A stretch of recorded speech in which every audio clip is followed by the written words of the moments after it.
All right, ladies and gentlemen, I have about 9 o'clock. I'm going to call the docket. I'll ask for announcements from the attorneys. Anyone who has an attorney, your attorney, if they're present, should answer for you.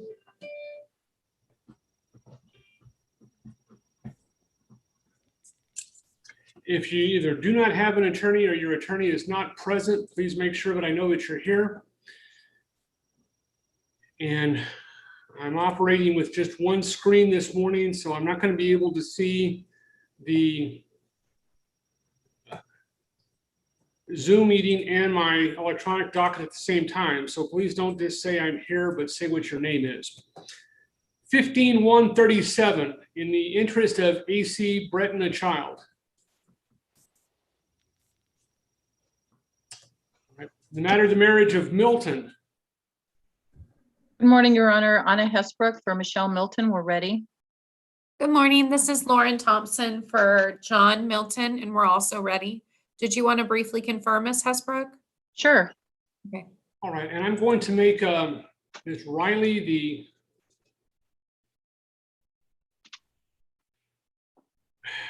host. Here she is. Ask her to make me the co-host. And Judge, I think on the case, the first case, Caroline Hewlett is here. She didn't speak, but she's on. Yeah, sorry, I couldn't unmute fast enough. Caroline Hewlett for Michelle Stone, and I will call Jody Head Lopez and see where she is at. We just have, it's a motion to enter. It wouldn't be more than 10 minutes. Okay.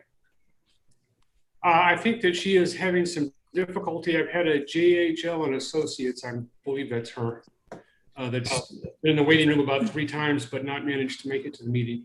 And on Milton case, if you need to have a hearing, how long? Probably an hour. That's what I was thinking as well. All right, thank you. The matter of the marriage of Megan and Anthony Anderson. That case has been dropped, Judge. They've reached an agreement. They have a Rule 11 agreement. Okay. 18-113, in the interest of the Leal children. Good morning, Your Honor. I'm present for that. I don't see opposing counsel on the Zoom. Those are counter motions for contempt of the court standing order, but I'll confer with opposing counsel when he gets on. Okay. He may have showed up in person. We'll see. Okay. The matter of the marriage of Lynn and Caleb Larson. That case has been dropped, Judge, and reset to May the 24th.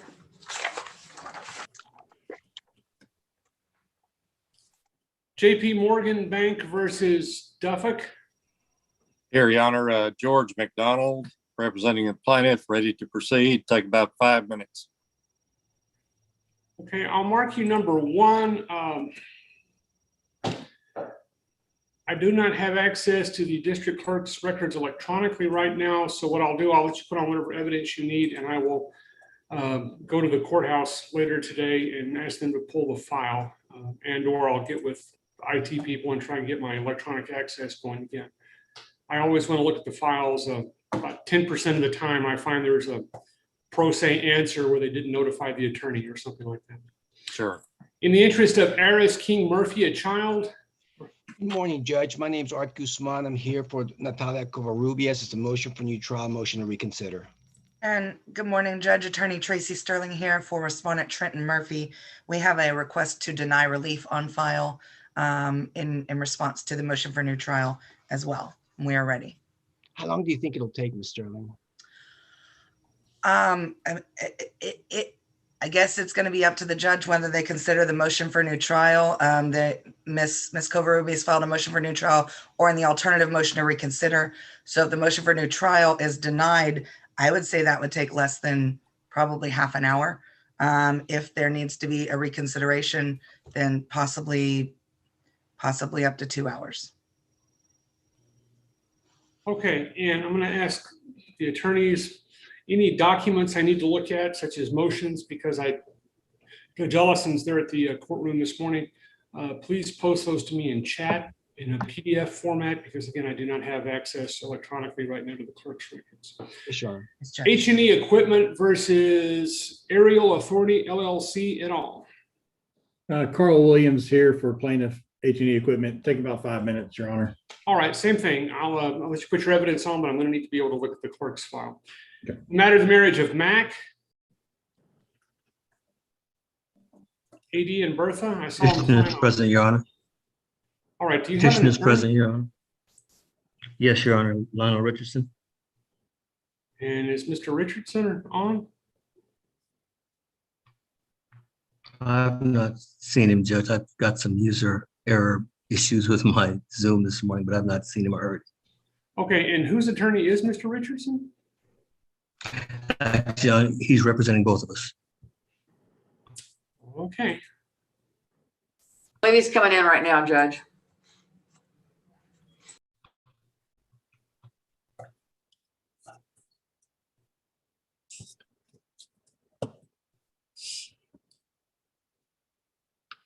all right, Mr. Richardson?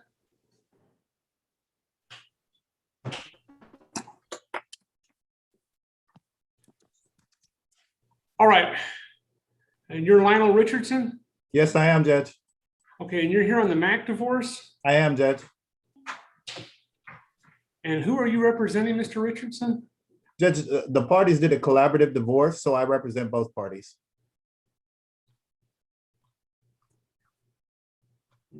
Okay.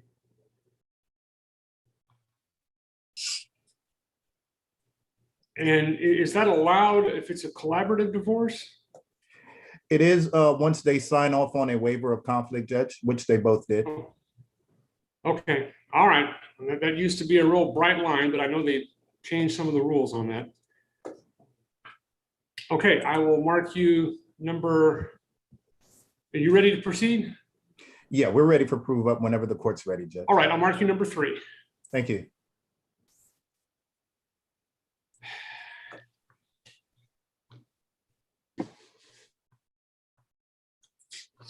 In the matter of the marriage of Corina and Daniel Delphin. Karina Delphin is here. All right, and are you ready to proceed, ma'am? Yes, Judge. All right, and in the matter of the marriage of Michael and Celeste Brizzi? Brizzi? Good morning, Your Honor. It's Mike Breezy. No counsel. We're both here and ready. Okay, all right. I will mark y'all A and B. You'll be the first 2 uncontested cases I call up. Okay, is there anyone else told to be here today? Your case was not called. Yes, Your Honor. Good morning. Jody Your case was Lopez. called on. It was the first on the docket. I'll mark you conferring. Ms. Hewlett is here? Yes, I am. Yes. Okay, and do y'all need to confer or is this agreed? No, we'll need about 20 minutes. I actually have a matter that I'm announcing on in Bear County. Can I do need to confer with Ms. Lopez for 1 second, but I'll give her a call. Okay, we can open up breakout rooms and I'll mark you conferring and we will start up on the Thank you. uncontested matters. I can put them in a breakout room. I've already got that started, Judge. All right, anyone else told to be here today? Your case was not called. All right, actually, give me just a moment. I'm having issues with this computer. I have another computer. I think I may be able to get access to the clerk's records. Give me a moment. I'll be right back.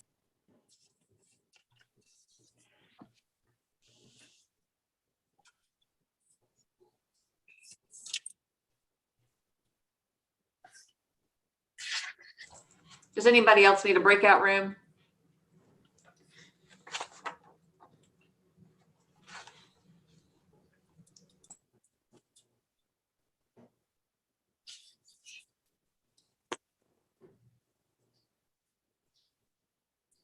While the judge is out, that's George McDonald, JP Morgan Chase case. I'm not completely familiar with this. The only second Zoom call I've had. When the judge calls it, do I hit the red leave button, top right corner of the screen? To do what, sir? Well, at this point, I'm connected. Do I need to do anything else when the judge calls the case for hearing? No, you just stay where you're at and just talk to the judge and then You can leave the meeting once you're done, once he excuses you. Okay, thank you. Yes, sir.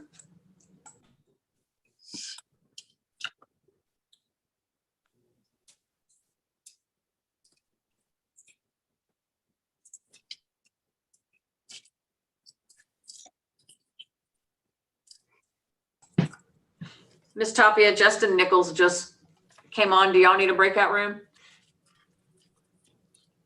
Do you want a breakout room, Justin? I can't hear you.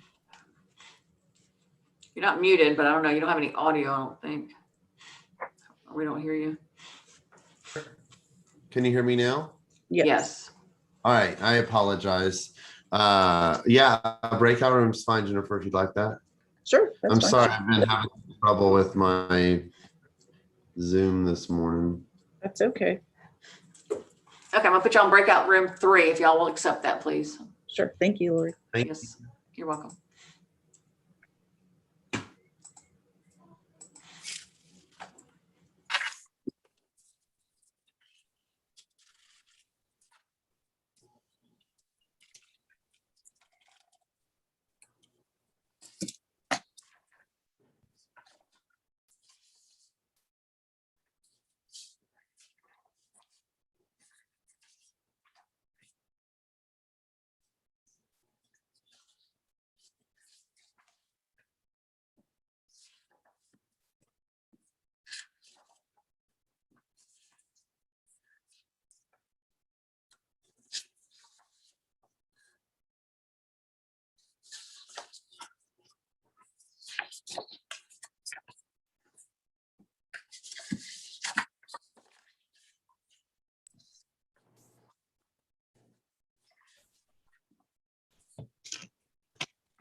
Okay.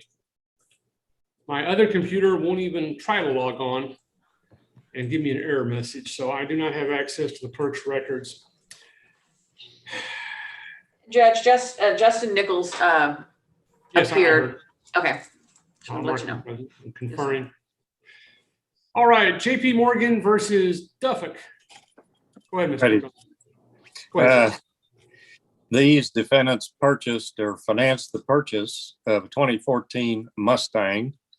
Date of the contract is attached to the all the platings was May 3rd of 16. That contract was assigned to JP Morgan Chase Bank. Chase paid the money to the dealer for the vehicle in exchange for the assignment of that contract. The defendants defaulted, well, a long time ago, almost 3 years ago. It was 3 years ago. They defaulted on the payment that was due on June 14th of 2018.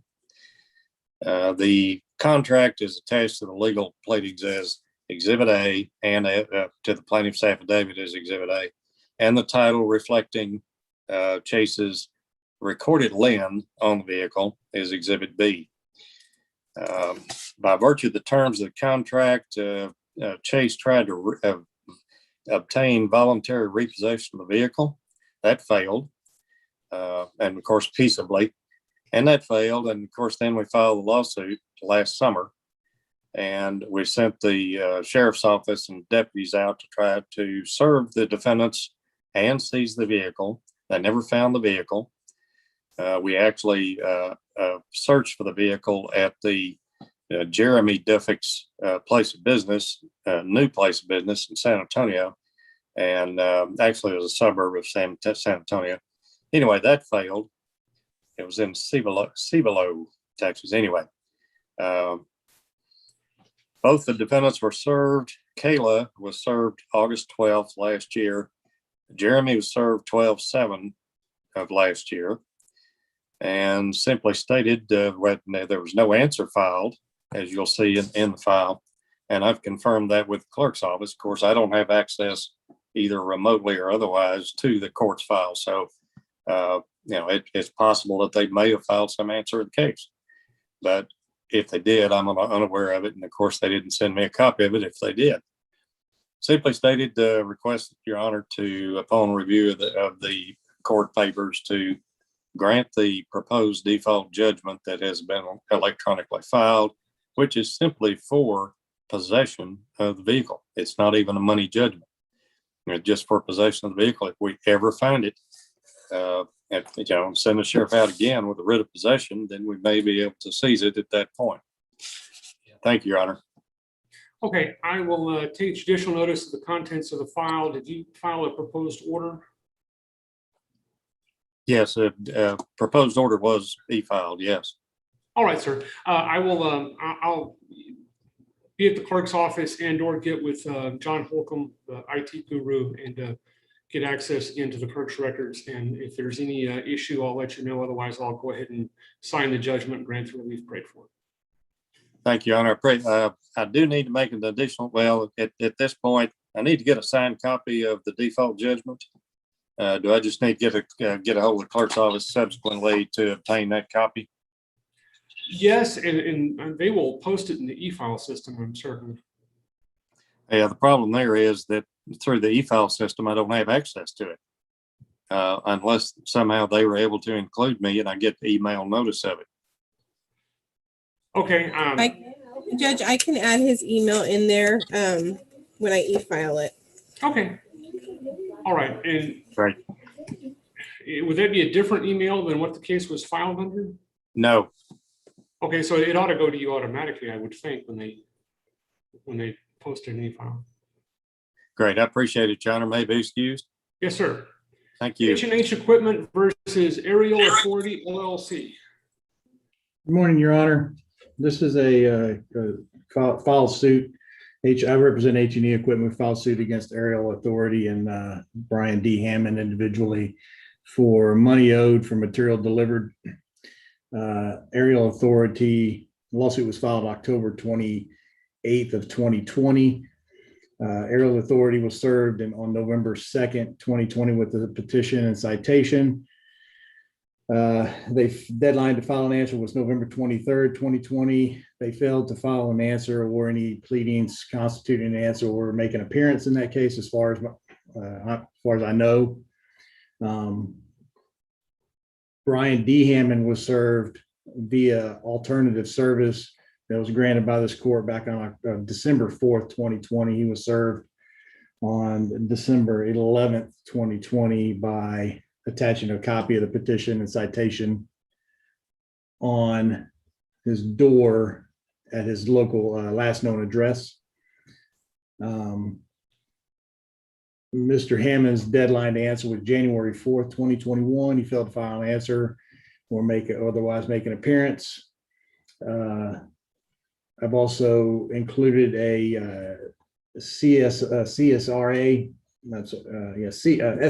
excuse me, showing that Mr. Hammond is not in the military, was never in the military.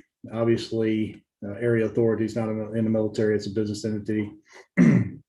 This is claim for damages in the amount of $146,331.76, which are liquidated per the attached affidavit for my client. That's included in the motion as well, and attorney's fees as well. I have filed a proposed order along with this, but I'm going to have to file an amended proposed order on this case. I saw an error this morning when I was looking at it. All right. If you want to just e-file just your proposed order, I will look at the file, and if everything is fine, I will go ahead and sign it. Perfect. And I'll take judicial notice of the entire contents of the file. Okay. Thank you, Your Honor. You're excused. Have a good day. All right. In the matter of the marriage of Mac. Good morning, Judge Lionel Richardson on behalf of the parties, Ms. Bertha Mack, Mr. A.D. Mack. Ready to proceed when the court's ready. Okay, and let me ask the Max, Mr. Mack is unmuted, his computer, Bertha Mack. Let me see, would you speak up? You're muted, Ms. Bertha. Good morning, Bertha Mack. Okay, all right. Let me ask both the parties, do each of you solemnly swear or affirm the testimony you may give in the matter now on trial will be the truth, the whole truth, and nothing but the truth, so help you God? I do. All right, Mr. Mack? I do, Your Honor. I do, Your Honor. Okay. All right, go ahead, Mr. Richardson. Thank you, Judge. I'll start with Ms. Mack. Ma'am, please state your name for the record. Yes, Bertha Mack. And Ms. Mack,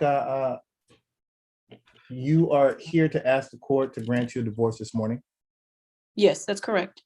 and you were married on or about September 15, 2007? Correct.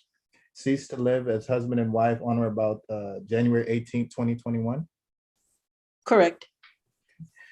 And ma'am, you have been a resident of Wilson County for at least 90 days Yes. and a resident of Texas for at least 6 months.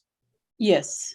There are no minor children of the marriage, That's correct. and you're not expecting any children at this time.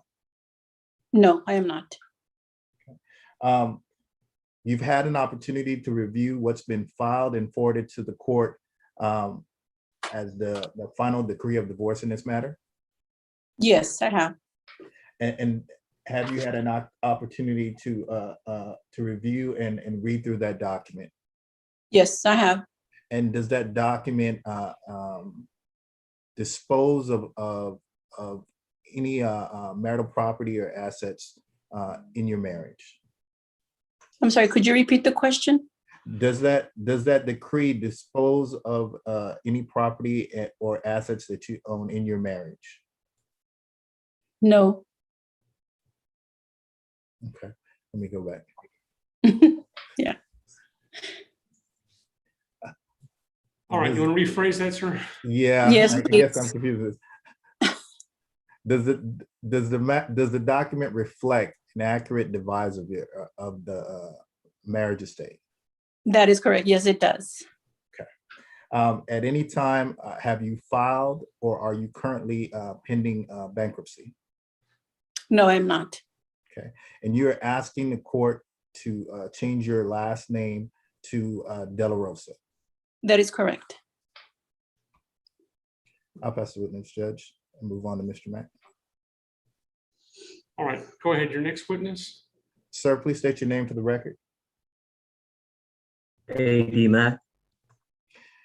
And Mr. Mack, you are party to this divorce as well, I am. and you have resided in Wilson County for at least 90 days and in the state of Texas for at least 6 months. That's correct.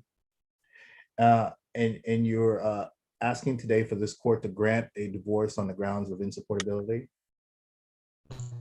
Yes, There are no minor children of the marriage, there are not. and there are no children expected. That's correct. None. Have you had a chance to review the document that has been filed with the court, filed and forwarded to the court, entitled Final Decree of Divorce? I have. And does it represent a fair and equitable distribution of the marital assets in the state? It does. Are you asking the court to grant this divorce today? Yes, I am. Judge, I will pass over this. Okay, and Mr. Richardson, have you e-filed your proposed decree or? It was e-filed yesterday, Judge. Okay, all right, I'll go back and look at that. Judge, we actually rejected it this morning because there was 2 decrees attached together and it would throw both of them in our system as one. So if Mr. Richardson could e-file just one decree. That, or if you can just post it in chat in a PDF format. I can do either one, Judge. I think the way that the e-file system is set up, it has a slot for a proposed order. But if you put a proposed order in there, it won't let you put it requires a lead document. So I'll put it in both to ensure that it got to you. Okay. But I can resend that now as just a lead document so the court can have it for signature.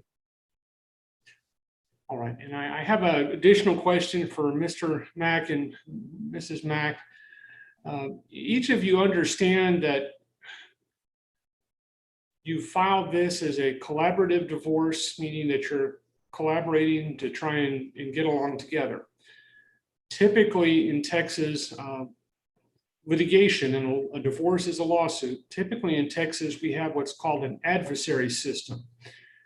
meaning that each side is an adversary or an opponent of the other side, and they're not collaborating. They're each trying to get their own best deal. Do you understand that? I do, Your Honor. Yes. Okay. And by agreeing to use the same attorney, Mr. Richardson, each of you is giving up your right to have an attorney who's out there kicking and fighting and scratching to get you the best possible deal. Understood, Your Honor. Yes, I understand, Your Honor. All right. And that's what you want to do. Yes, Your Honor. That's correct. Okay. All right.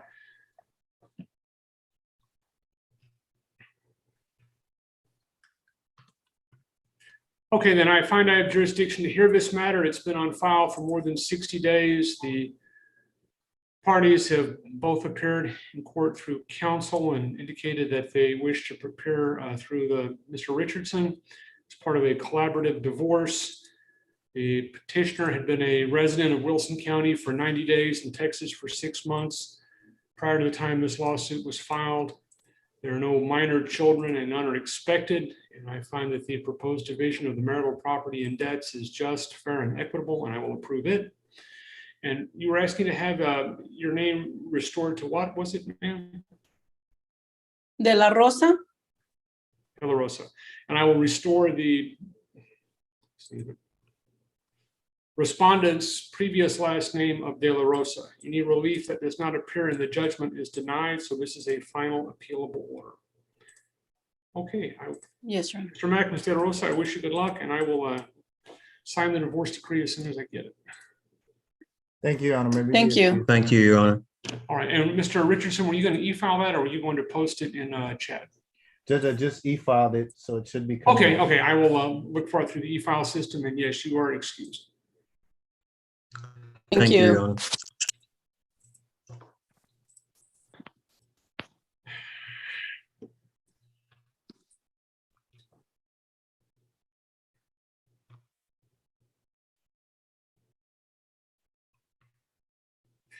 Okay, in the matter of the marriage of Delphin and in the matter of the marriage of Rizzy, Ms. Delphin, you're here.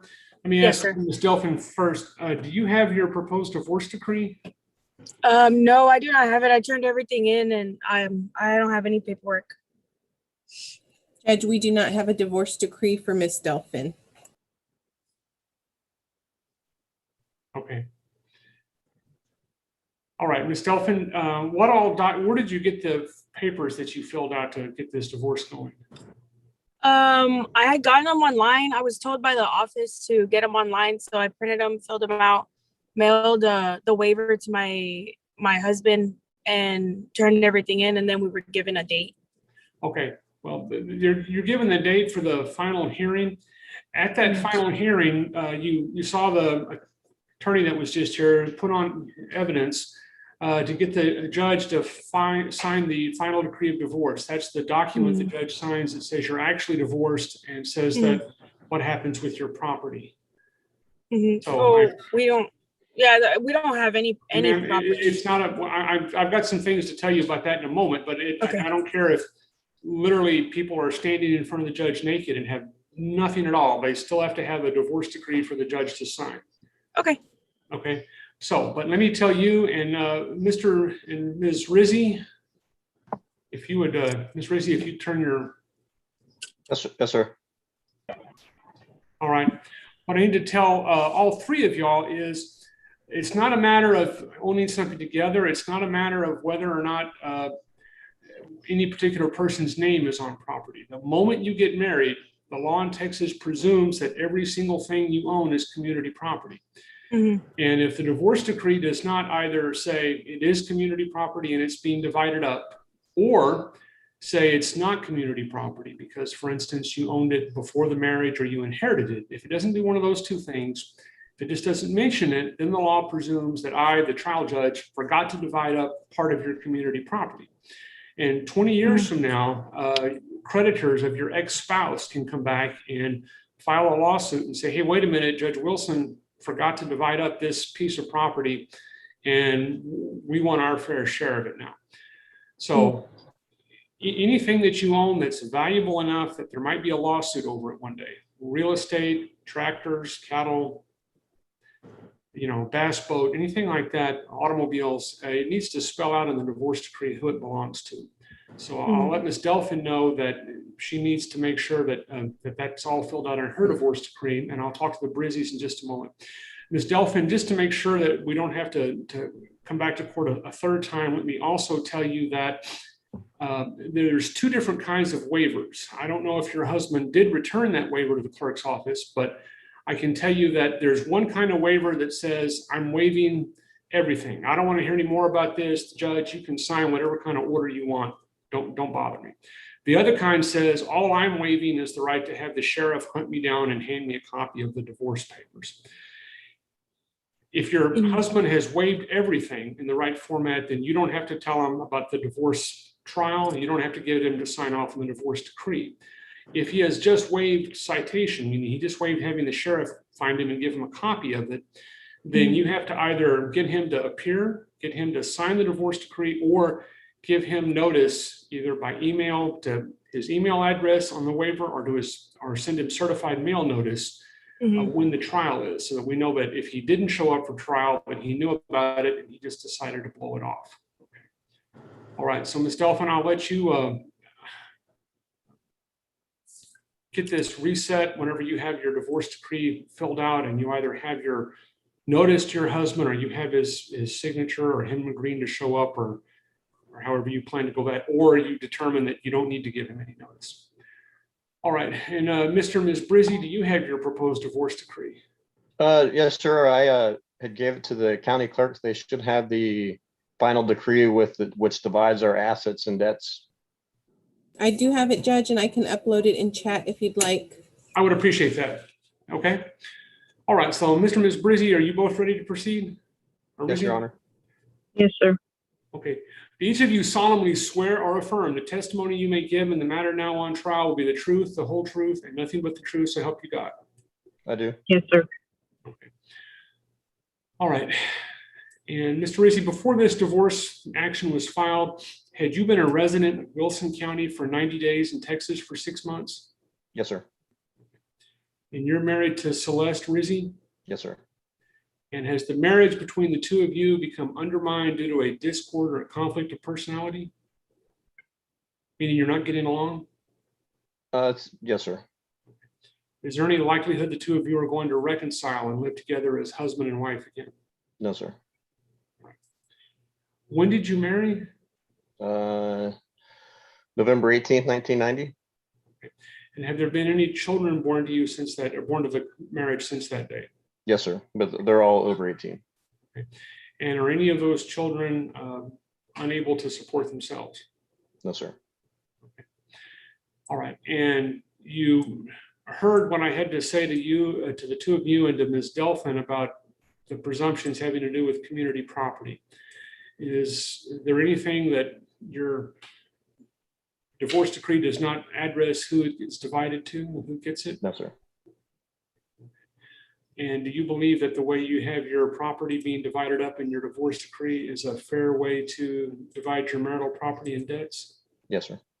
Okay.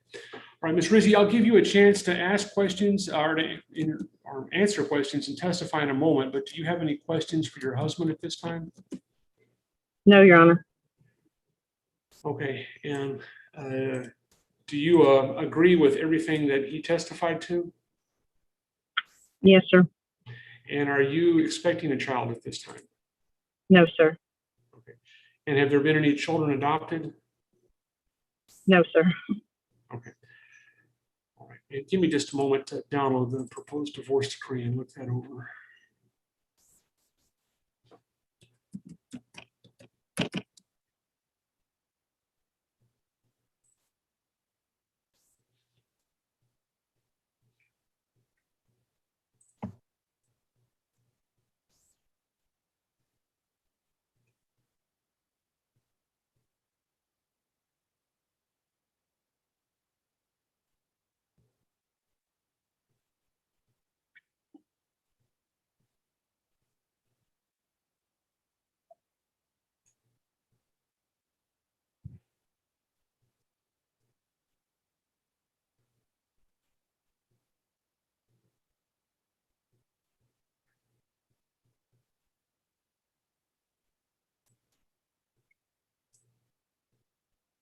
All right, then I'll find I have jurisdiction to hear this matter. The case has been on file for more than 60 days.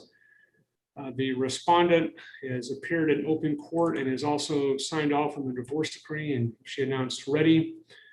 The petitioner had been a resident of Wilson County for 90 days and Texas for 6 months prior to the time this lawsuit was filed. The marriage between the parties has become undermined due to a discord or conflict of personalities, and there's no present likelihood of reconciliation. There were no children born during the marriage who have not become emancipated due to age, and none of those children are disabled and unable to support themselves. No other children expected. And I find that the proposed division of the marital property and debts is just, fair, and equitable, and I will approve it. And Ms. Rizzi, were you asking to have a previous name restored? No, sir. I'd like to keep mine. Okay. All right. And I'll pronounce the divorce in open court. Any relief that is not provided for in the divorce decree is denied. So this is a final appealable order. And Ms. Tejada, did you receive the BVS?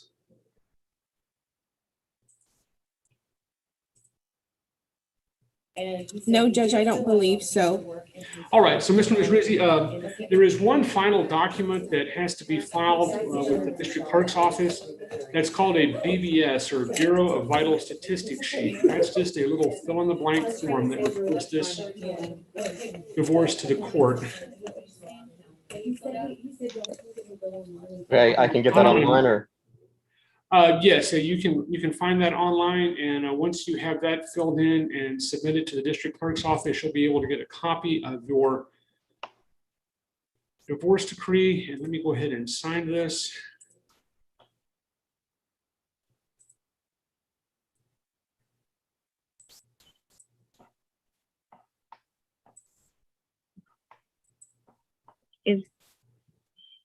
Yes, ma'am. Is this a form I can go to the court clerk's office, complete it and submit it at that time? Do you have a hard copy? Judge, we have copies here at our office if she wants to come complete the BBS. Okay. Thank you. And that's the same place that I submitted the paperwork at the courthouse? Yes. Okay. And do both of our paperwork have to be submitted at the same time, or can he mail his in or whatever he's No, going but to do? it's just one form that just reports the divorce to the state up in Austin. Anybody can file it. Okay. So, but do we both need to complete it, or one of us can complete it? So just one. Michael? That's fine, you can do it. All right, Ms. Tejada, I just posted a signed copy of the divorce decree to you.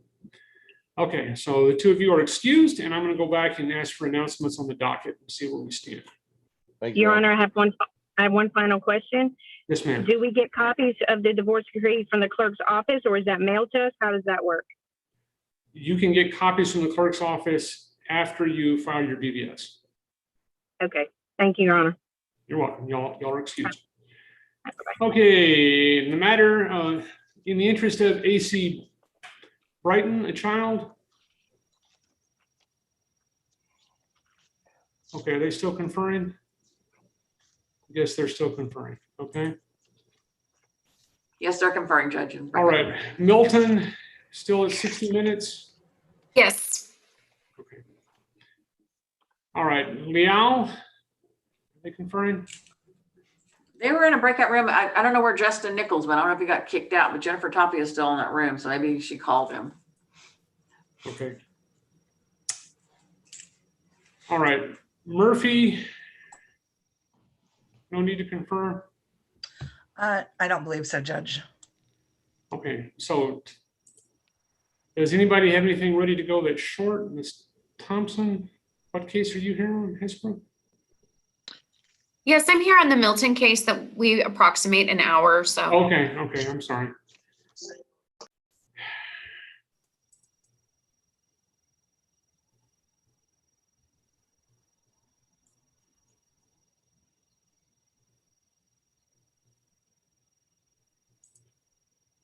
All right, so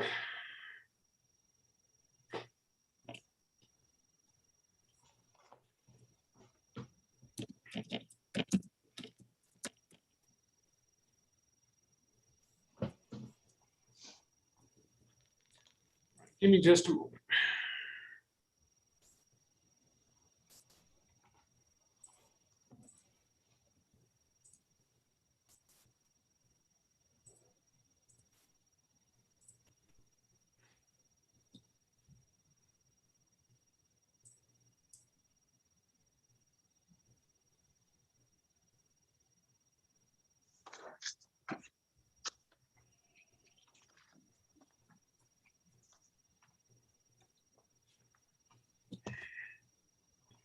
Okay, it looks like the shorter thing is probably in the interest of the Murphy child.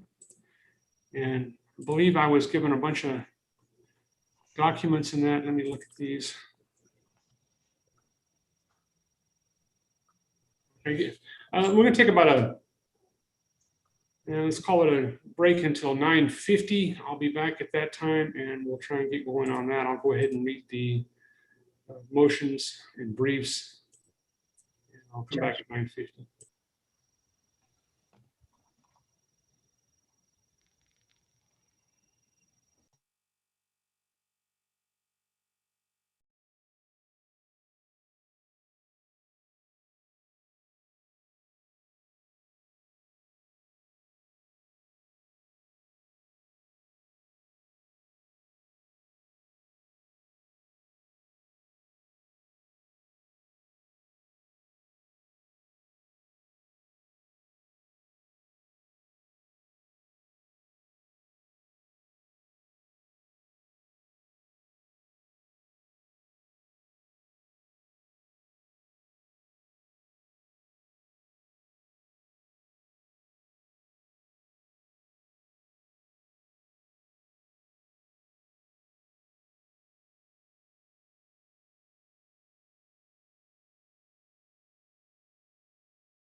All right, Mr. Guzman?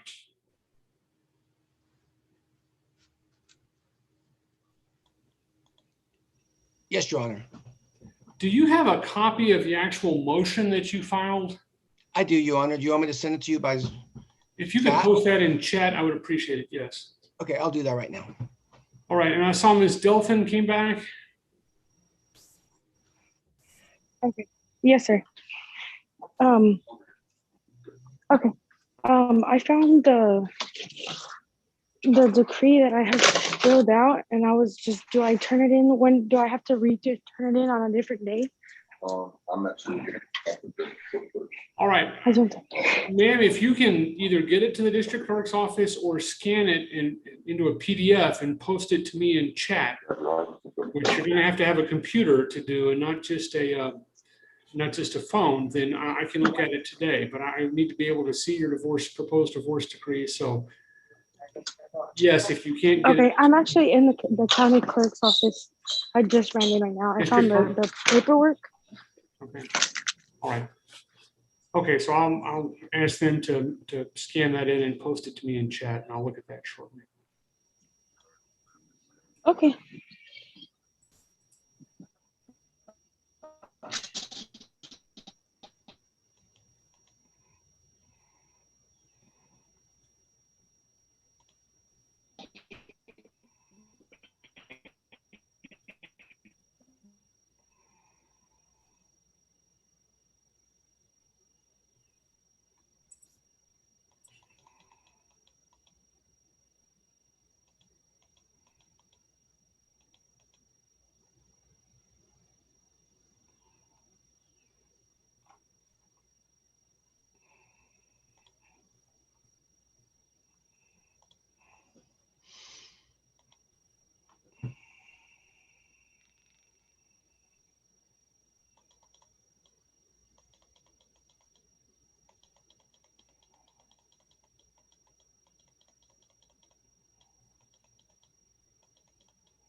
All right, give me a chance to read this.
All right, the first question I have for the attorneys is,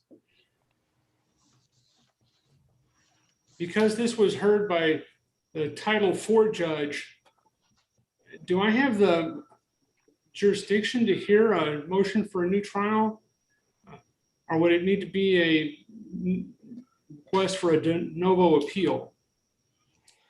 It could be either, Judge. We didn't follow the noble appeal, so because we filed a motion for new trial, it goes to you. Okay. Both sides are in agreement on that? I know that they can still file the motion for new trial regardless of not filing a de novo. I'm actually not sure If I just, yes, you could file it, but I'm just not sure if that would go to Judge Vickers or to me, or Judge Ellis. I mean, Judge Vickers being the Title IV judge. I think because you're the supervising court judge that you can hear this. Okay. I think if this is the referring court, I do believe that's probably correct. Okay, all right. I just wanted to make sure. All right, go ahead, Mr. Guzman, it's your motion. Oh, yes, Judge. Judge, I think the motion is self-explanatory. I don't know if you want me simply just to call my witnesses or if you want to hear argument. How do you want to proceed? Go ahead and present your argument first, please. Or Yes. your overview. Yes, Your Honor. This is a case where the Title IV court heard this case and it signed an order on March 30th of 2021. We barely filed our motion for new trial on time. At the time, as stated in our motion, the Title IV court did a couple of things that are interesting. One, it entered a non-disclosure order and finding that if Ms. Covarrubias, my client, disclosed her address, that she or the child would be subject to harassment, abuse, serious harm, or injury. And then it turned around and entered an order where the parties were named joint managing conservators, which is contrary to Texas law. When there's a history of family violence, the court cannot do that. The respondent has admitted in a filing with the court that family violence did occur when they say, well, she committed it too. And so there was no doubt that there was family violence. The court took some precautions, but naming the parties joint managing conservators, you're talking about a child who's under 3. You're also talking about the distance between these people is over 100 miles. The court also issued an SPO. And again, the presumption that a standard possession order is in the best interest of the child disappears when the child is under age 3. And so this is a child that's not even 2 years old and is now going to be on the highway going back and forth between Floresville and the Houston area. And so I don't believe that standard possession order was in the best interest of the child and should have been rendered because, again, this child is under 3.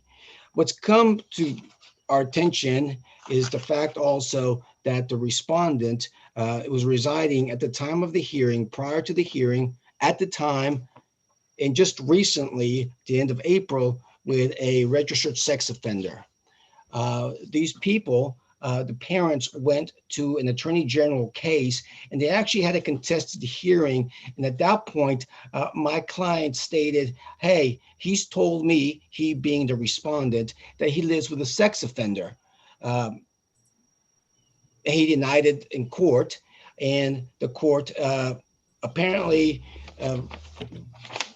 believed the respondent that he didn't because the court awarded the standard possession order with a man who was residing with a sex offender. After the hearing, we looked into the registry of the state and we found out that in fact he does, respondent lived with his brother who sexually assaulted a 6-year-old child. And so our concern as well is that the court step in and grant this motion for new trial and reconsider. My client tell the court that she did not know that visitation would be an issue at the attorney general hearing. She said it was just child support. So when she came to court, she didn't bring anything confirming from the state that the respondent was living with a sex offender. So it is our statement to the court that we do not believe that she presented any evidence. She, again, she did not know to bring it because it was in her opinion or her thoughts appearing pro se that she would simply be talking about child support with the attorney general. So The result of that order is that we have a child who's under age 3 that has now a standard possession order. There's been family violence, yet the court named the parties joint managing conservators. And most importantly, the respondent was residing with a sex offender and never provided the court or my client with notice as required by the order. So he actually committed a Class C misdemeanor when he didn't give anybody notice of this. And so we asked the court grant the motion for new trial, and on the alternative, the motion to reconsider, simply because if we're left with the current order, we're going to be left in a situation where Mr. Murphy now, I presume, will tell the court, I've moved, I'm no longer there. But Mr. Murphy was not concerned in the past about the fact that he was taking a child over and spending the night over at home of a sex offender. Didn't bother him, didn't concern him. And so now with the current order, this man gets to take the child away from Floresville, more than 2 hours away. And now we're trusting him that he won't take the child around a sex offender. And again, I think he showed that he can't be trusted. We need a motion for new trial granted. We need to have orders that take into consideration Mr. Murphy's lack of concern of having this child around a sex offender. And we need to have a graduated possession schedule, and this order doesn't address that. And and again, joint managing conservatorship is not a presume when there's been family violence. How can you co-parent if there's been beatings going on? So for that reason, Judge, we request that the motions be granted. And Your Honor, may I respond? At the hearing on this case, the trial on this case before the 4D court was February 25th. Both parties were noticed of that trial. Both parties were present and both parties represented themselves pro se. For Mr. Guzman to sit here and tell the court what Mr. Murphy confirmed or denied, I believe is improper. I believe the record would reflect that, and no record's been presented in this case. It is my client's opinion and statement and even verification that he never denied the living situation. Did he live with his brother and mother, and his brother, while his brother was a registered sex offender? Yes, that evidence was presented. Notice was given to Ms. Covarrubias upon their separation. She was aware of that fact before the trial. She brought it up during the trial, and it was fully discussed during the trial. And Mr. Murphy did not deceive the court in any way, shape, or form. He, in fact, confirmed that that's where he was living. In fact, the order that the court signed on March 1st states the address for Mr. Murphy as the same address that has been on file for Mr. Marshall since 2015 on publicly available websites. Mr. Guzman wants to tell this court that Ms. Covarrubias failed to present evidence because she didn't realize she needed to. That's completely different than his assertions in his motion for new trial that this evidence was newly discovered. The standard is it needs to be newly discovered evidence that, and any failure to discover that evidence cannot be through lack of due diligence on her part. If she failed to present that evidence that was publicly available for years with the address for Mr. Marshall and with the address for Mr. Murphy before, during, and after trial, that is her lack of due diligence for failing to present that. Furthermore, it was not deception by Mr. Murphy, as that address and that living situation was addressed during the trial and even put in the order. The fact of the matter is, and we've got evidence that will show that within 3 days of the order being signed, there was conflict with Ms. Covarrubias permitting Mr. Murphy his weekends he designated for visitation. He designated the first weekend of April, which was Easter weekend. And she said, no, I'm taking the child to Mississippi. And he said, well, that's my weekend. And she said, then you have to come to Mississippi. Well, he said, no, okay, I'll take the next weekend. She said, no, you can't have it. You haven't given proper notice. You can have the next weekend. And then in the midst of all of that, she filed the motion for new trial. She filed this TRO. She has enjoined him from seeing his child since March of 2021. The living situation not only was known to her prior and during the trial, but in fact, Mr. Marshall, the registered sex offender, and the child he's accused of assaulting is not 6 years old. It is a young child, but that's another misstatement of fact by Mr. Guzman. Mr. Marshall was actually permitted to stay in Miss Covarrubias's residence while the parties were together after the child was born. So to say that there was no concern on just Mr. Murphy's part, there wasn't concern on Miss Covarrubias's part either, until she realized she didn't like how this order was going to work. Mr. Murphy designated summer possession, and she said, no, that only applies when he's in school, despite it not reading that in the order. As far as family violence, are we denying that there has been an incident of some sort of altercation between these parties? No, we are not. Mr. Murphy gave evidence at the trial, and I think the record would reflect that he did physically restrain Miss Covarrubias when she punched him while he was holding the child on a set of stairs. He did not strike her, and that was all discussed and presented to the trial court prior to making the rendition that the parties should be joint managing conservators.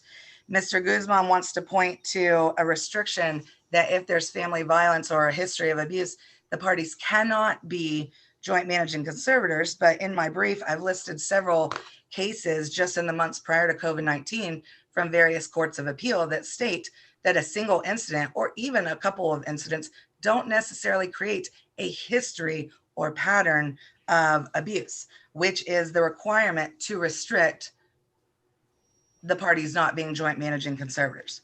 As for the standard possession order for a child under the age of 3, the court in section 153.254 is allowed to take in a myriad of factors regarding the child and the parents, the living situations, the history of the relationship, the history of the parents being around the child, the willingness to care and take care of that child, etc. I believe that the court did consider those factors when determining the standard possession order in this case. The court was very obviously aware of the child's age at the time of trial in this case, and there was no finding that there should be a variance from the standard possession order. There was no finding of a history or pattern of physical violence that would preclude these parties from being joint managing conservators. I think the issue in this case is that once the order was put in place and Mr. Murphy was actually exercising and enforcing his right to possession of this child, Ms. Covarrubias did not like it, and she's attempting to get a second bite at the apple. I believe that this is a waste of the court's time and the county's resources and causing undue financial hardship to my client simply because she doesn't want to follow the order. It is our position that the motion for new trial should be denied. The only request we do have is once Mr. Murphy was given a standard possession order, it is his election whether to take weekends over 100 miles as first, third, and fifth, or 1 weekend per month of his choosing. At the trial, he was asked, and he specifically said he wanted first, third, and fifth weekends, yet the order has a clerical error that says he's only given 1 weekend because that is his election. I would ask the court to render a nunc-pro-tunc judgment correcting that to the first, third, and fifth weekends of each month.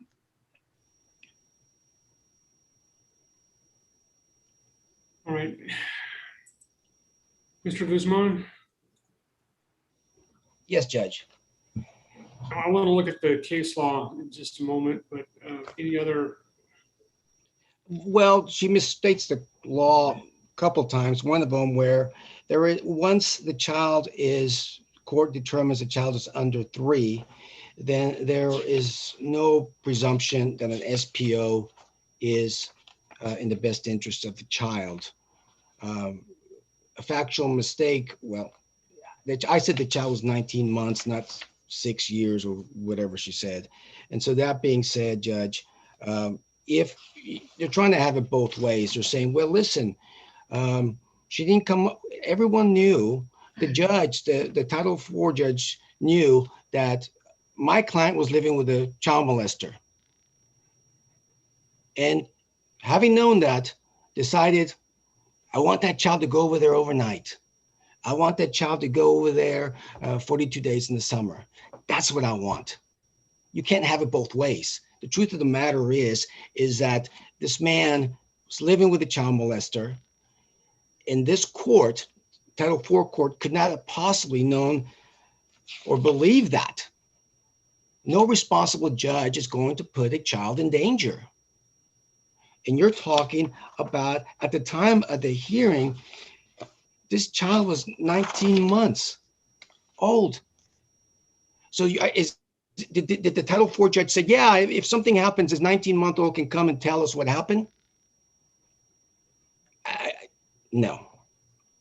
I don't believe that the Title IV judge believed that there was any, that the respondent was living with a sex offender. I don't, and without any documentation from the movement, I think the judge simply went under the assertion that, well, she's just saying these things. But they've already admitted that the whole time he's been living with a sex offender. And so that to say she's just wasting the county's monies, no, she's protecting her child.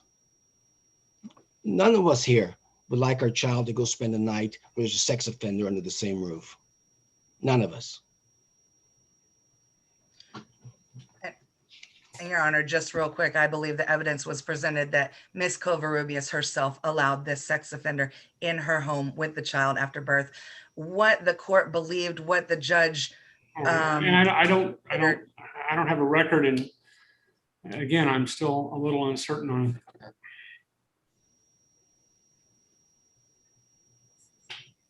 Okay. Well, what I will find is that I think there was it appears that there was uncontroverted testimony or evidence in front of the Judge Vickers that family violence had occurred, and I do not see a finding from him that there was either not, he believes that was not a pattern or history, and I don't see that he found that there was a pattern or history, but that he still believed it was in the child's best interest for the parties to be appointed joint managing conservators. And I believe there needs to be one or the other. So if people are, so I will grant a motion for new trial, but so if anybody wants to make an offer of proof because they want to take that to the Court of Appeals on a mandamus or something, I will give you a chance later today to do that. I believe that there's been a filing from Mr. Murphy that says that he's established a new residence so that he's no longer with his brother. That is correct. So I think that certainly would do away with any need to keep him from having the possession and access to his child at this point. So I'm going to ask the attorneys to confer in a breakout room. If y'all can come to an agreement about that, great. If not, we'll have a hearing on that in a bit. Thank you, Judge. Thank you. And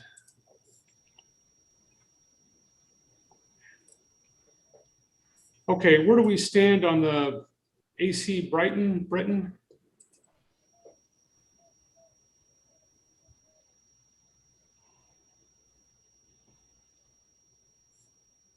Ms. Lopez?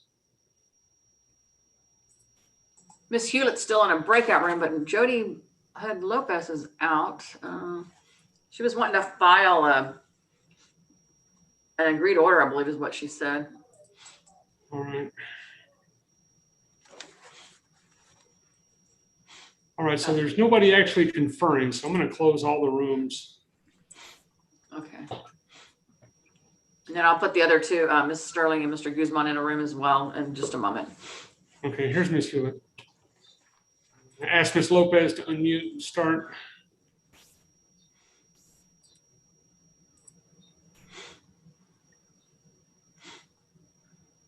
Hello? Yes, ma'am. I asked Ms. Hewitt to unmute. Where do we stand on your case? Yes, I had put in the chat where we needed to e-file so that the judge could sign. We have Just post it in chat in a PDF format, and I will sign it. In the chat. Clerk. Okay.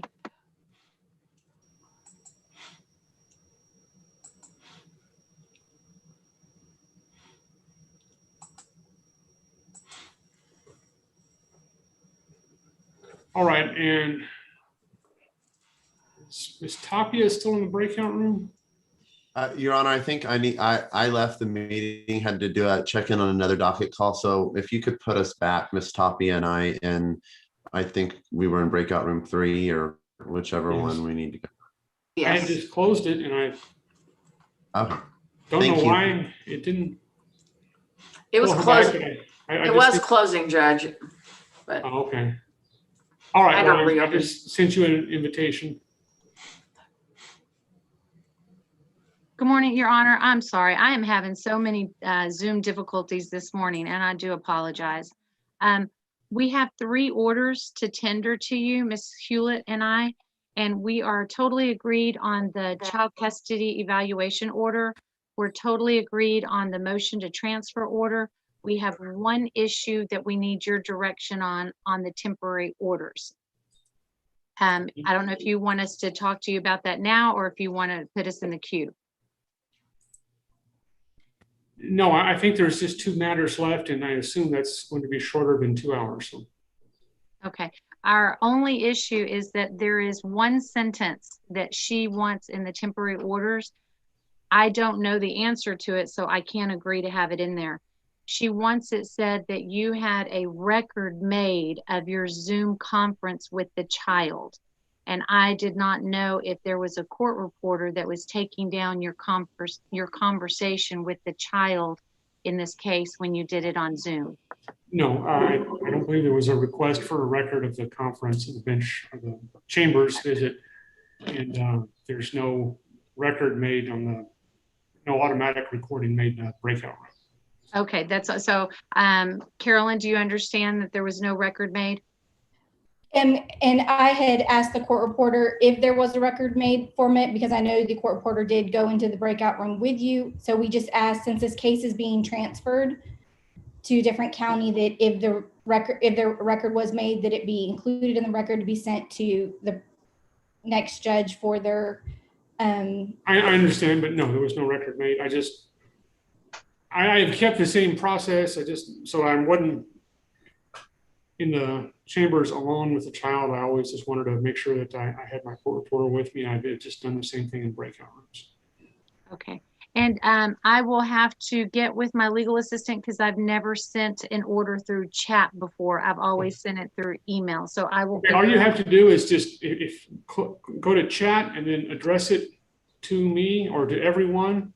And then as long as you're not on a tablet, then click on file. There ought to be a little file icon to the right-hand side. Yes. Okay. And then you can upload your PDF. Okay, we'll do it. Thank you very much, Your Honor. So I'll get those over to you momentarily. All right, thank you. Thank you, Your Honor. Thank you. And this is being transferred to where? Guadalupe County. Okay, not so far away. Thank you.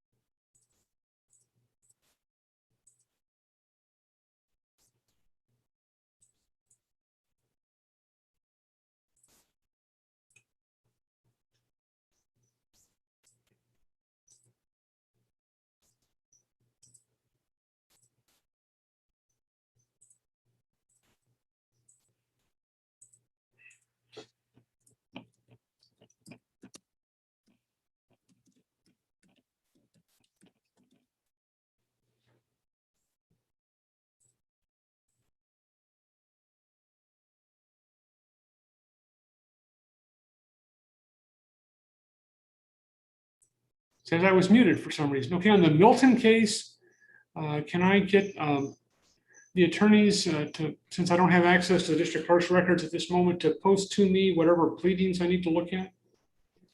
Sure.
Judge, usually I have an assistant help me with this, so I'm hoping I got you our responsive pleading, which is our answer. Well, you sent me a link. Let me see if I'm able to go to it. Yeah, no, it's not going to work. That's a Gmail link. If you have just a PDF, if you can just post a PDF. Okay, let me see if I can.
I think Miss Thompson graciously posted our answer.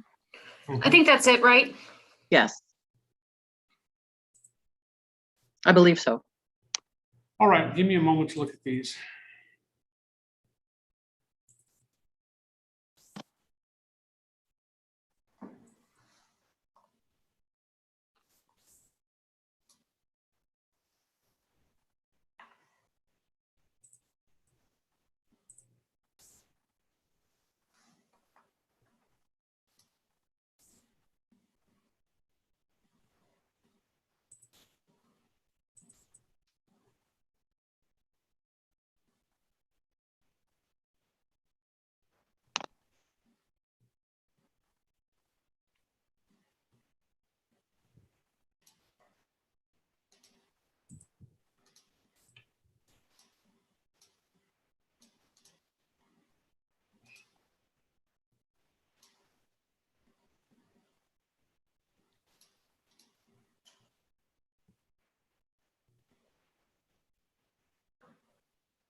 Okay, I really want to look at the district clerk's file. What I'm going to do is, because we're doing, just to let the attorneys know, because y'all aren't here a whole lot. this was supposed to be my jury week whenever we set the calendar out very, very long time ago. What we've done for the month of May is the judge who was supposed to be on jury week has continued Zoom hearings, and the judge who was supposed to be on the circuit is appearing in person. So Judge Ellison's in the district courtroom. I'm going to just go up to my office and and get the file on this from the district clerk's office, so I have that to look at. Yeah, so that I know exactly what I was looking at whenever I signed this back October, no, December, whenever it was. So I hate to put the attorneys off, but let's give me 30 minutes to get up there because I need to actually take the dogs off first before I lock them up. So I will be back not at 11 o'clock. Everyone is excused until then. And we will jump up and get going on this matter then. And I'll be at the courthouse there in just my office. So I'll see y'all. Okay. Let me see. I made Miss Riley the coordinator. That means that I can shut my computer up without crashing the meeting. Okay, so I will see y'all at 11. Thank you.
Ms. Delphin, the judge has left until 11 o'clock.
I've just arrived. Give me a chance to look at the pleadings in Milton. And Mr. Guzman, Ms. Sterling, did you have any announcement? We're going to need a hearing, I believe, Judge. We were unable to reach an agreement.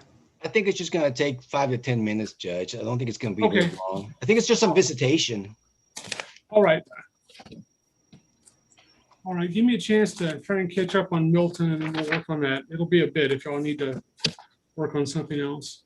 Thank you, Judge. Thank you, Judge. Judge, I guess I'm gonna go to another court, another Zoom court. Once I come back and I can just log in to our court? Yes, sir. Thank you, Judge. And Judge, Ms. Lopez, Jody Head Lopez posted 3 orders in chat. Are you able to pull those up or do you need me to repost them so you can? I need you to repost them. I got 1 or 2. I'm not sure I received everything, just to make sure, because for some reason it logged me off. Yes, okay. All right, I'll see if I can do that right now.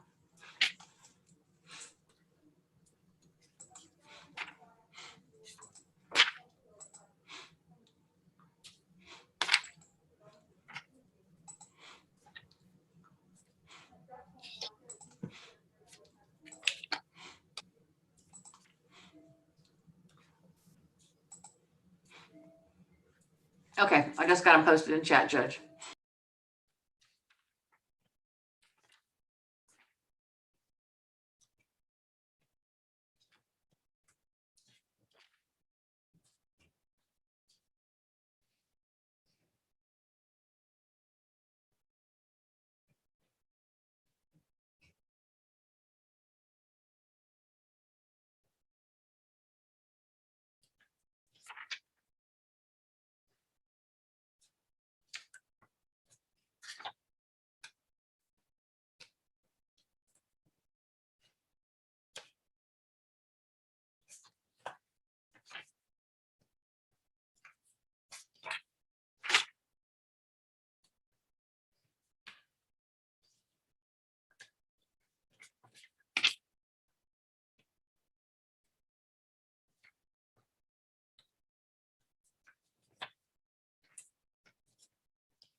Judge, may I be excused today since we've uploaded those 3 orders into chat for you?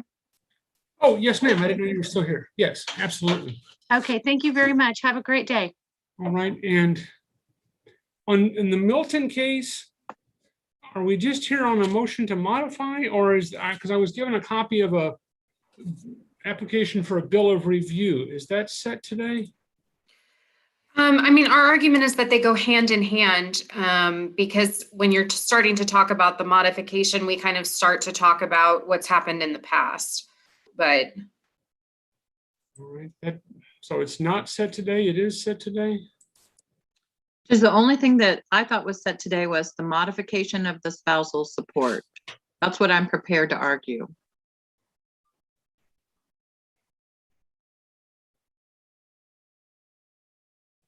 And just very quickly, as far as background,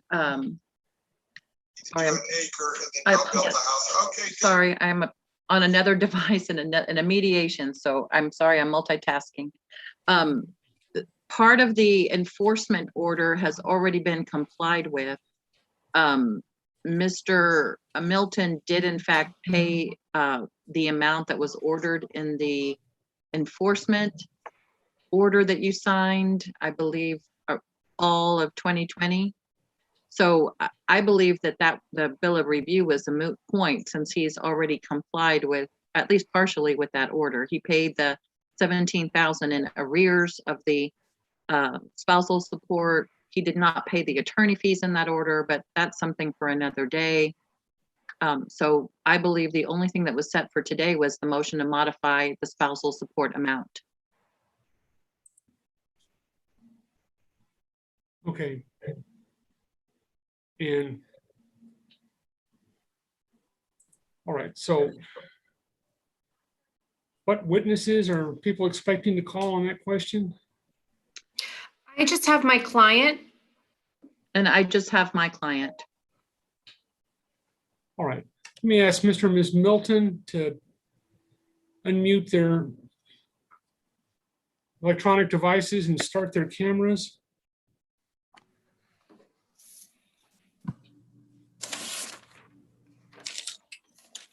All right, let me ask the Miltons, will each of you raise your right hand?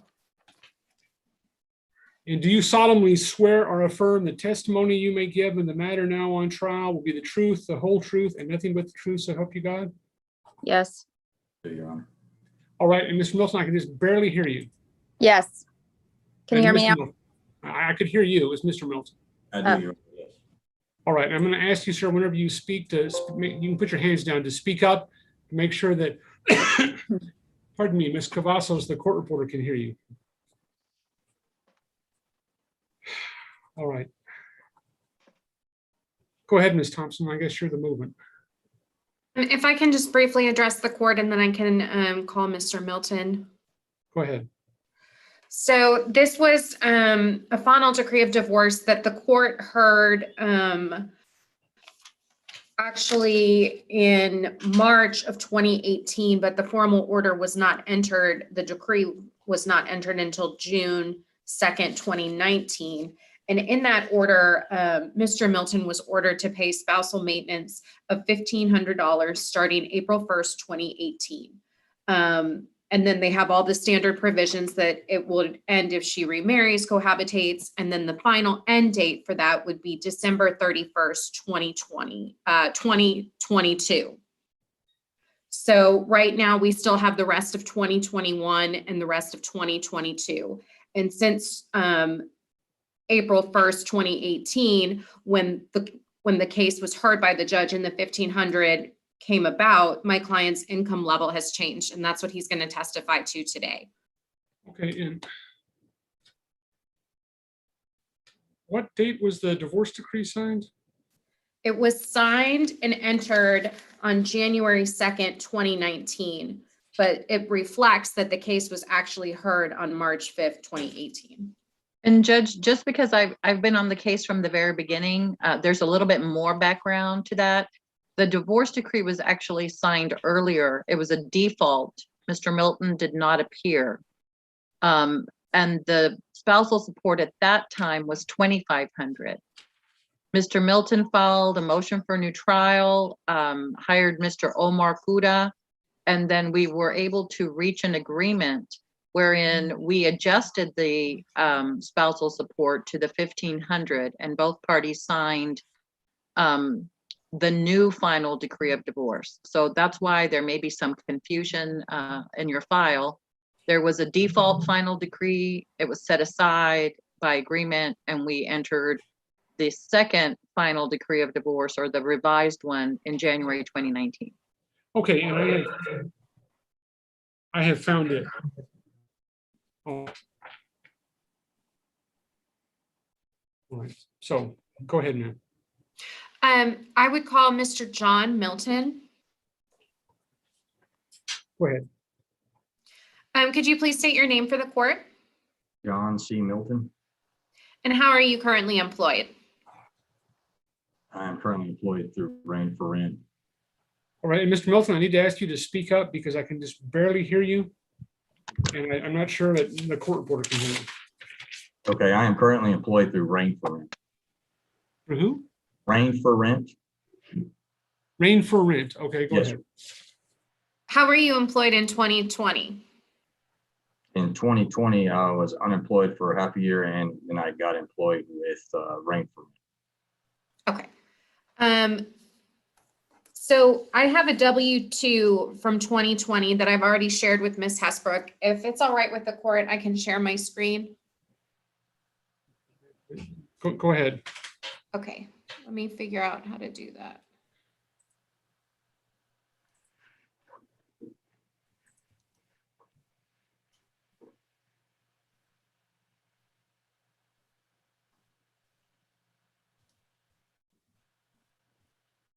So it looks like in 2020, you worked for Western Oilfield Supply Co.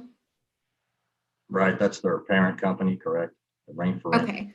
division. And is this an accurate reflection of how much you made there in 2020? Yes, Did you have any other W-2s from 2020? no, Were you on any type of unemployment in 2020? no. Okay. We would offer this as Move-ins Exhibit 1. No objection. Without objection, movements exhibit 1 is admitted into evidence. So according to that W-2, you had made $74,120.55. Correct. And if I were to tell you that that averaged out to be about $6,176.71 a month, is that accurate? Correct, before taxes. Okay. And now, are you receiving what is your salary like now? It's the same. I get a reimbursement of $1,000 a month for the use of my vehicle for mileage. So you say it's the same, but you're not working for the same company? Yes, I'm still working for Rain for Rent. Oh, okay. Okay. And then did you receive that $1,000 reimbursement every month last year as well? Yes, through a company called Modus. Okay. Do you receive any other kind of benefits like that through your company? No, In the past, since the rendition of the order back in March 5th, 2018, but then not formally entered until January 2nd, 2019, how have you paid the spousal maintenance? I've been getting loans. Where do you get a loan from? I have gotten loans from Freedom Financial, is who I've been using. Why do you need to get a loan to pay the spousal maintenance? Well, it's just impossible for me to pay the $1,500 a month after taxes is taken out of my check. It's just, I mean, that's half of my income every month. So I take a loan out every year and pay her. Okay. Are you concerned about having to keep taking out these loans? Yes, I've got 2 more to take out apparently. What do you mean that you have 2 more to take out? Well, I've got to pay this year and I've got to pay next year.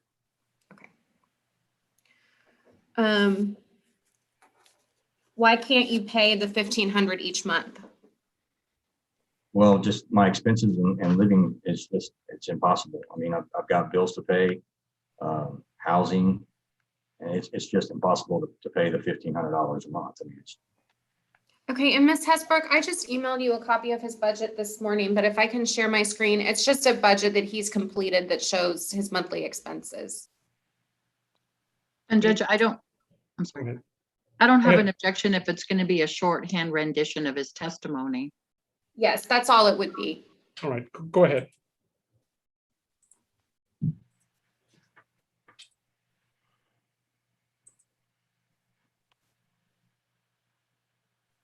And is this the budget that you completed at our office this morning? Yes, it is. And this would just be offered kind of to summarize your monthly expenses for the court? Yes, Okay. So it looks like you have a mortgage and utilities that you pay. Do you own your own home? no, it's actually a rental. Okay. Cell phone bill, cable bill, groceries, eating out. And then there are 2 car payments. Yes, I had purchased a vehicle at the beginning of 2020, and it took a crap on me. So it's been sitting. It's had a lot of repairs done to it. And then I was under my contract with the current company I work for. I was told that in order to follow their guidelines, I have to have a truck. So, and it can only be 4 years old. So I purchased the vehicle, but I purchased a truck so that I could use it to pull the equipment down to sites and so on and so forth. Okay, so you feel that that purchase was necessary to make? Yes, it was. And I was going to object to leading, but I'll pass. Oh, I apologize. And why is your car insurance so high? Well, I've got to insure those. I have to insure my son's car. So, I mean, it all adds up. Okay. And then credit card bills? So those credit cards, that's the loan payments that I have. Okay. for the And two. so when I totaled this up, it was around $6,000. Do you think that's correct? Yes, We would offer into evidence move-ins exhibit 2. No objection. All right, without objection, movements 2 is admitted into evidence as a demonstrative. Yes, thank Go you, ahead. Your Honor. So, Mr. Milton, if you're making approximately $6,000 a month and your expenses are approximately $6,000 a month, how much money do you have to contribute to spousal maintenance? at that point, no. Do you have any other events in your life that are coming up that are going to be expensive? Not for me. I am getting remarried and they are paying for the wedding. That's about it. How many children do you have? I have 2 with Michelle and 1 other. How old is that child? 2 years old. Do you currently support that child with child support? I currently support that child. It lives with me. What kind of expenses do you pay for that child? I pay a little bit, food, some clothing. That's about it, really. Are you currently with the mother of that child? Yes, I am. Okay. And then how old are your children with Miss Milton? 28 and 24. Well, they'll be 28. In June. And do you contribute anything to their living expenses? I just pay for my son's car insurance. That's it. Even if the judge is to decrease your spousal maintenance requirement, how do you anticipate that you're going to have to pay for it? I will probably get a loan. Do you think that you're going to have trouble getting that loan? I don't foresee any trouble getting that loan. I'm not positively sure. I've been trying to get one for the past couple of weeks. So I'm working on it. Do you have any other sources of income? No, I do not.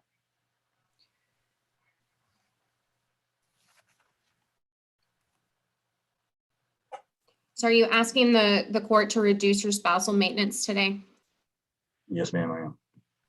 And are you asking the court to make that reduction if they grant the reduction back to March 2021 because we filed the petition in February 2nd, 2021?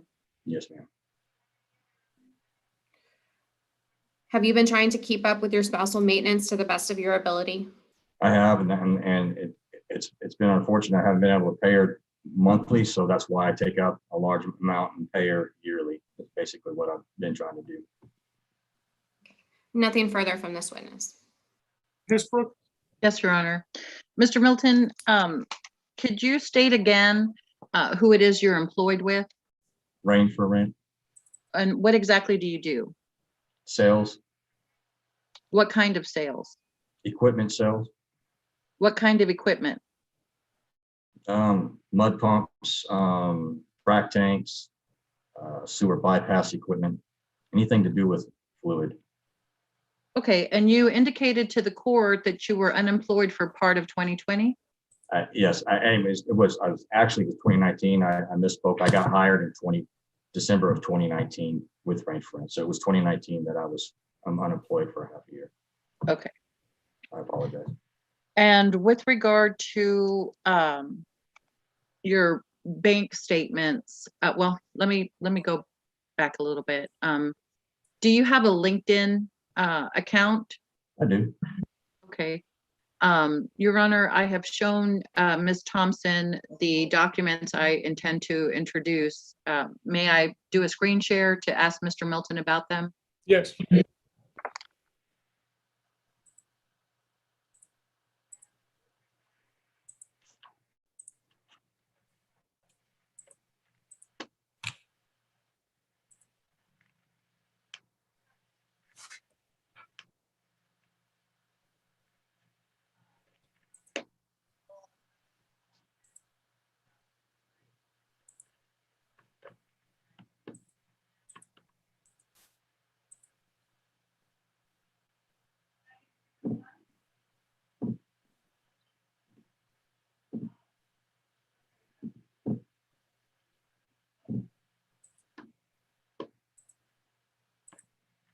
Mr. Milton, is this your current profile on LinkedIn?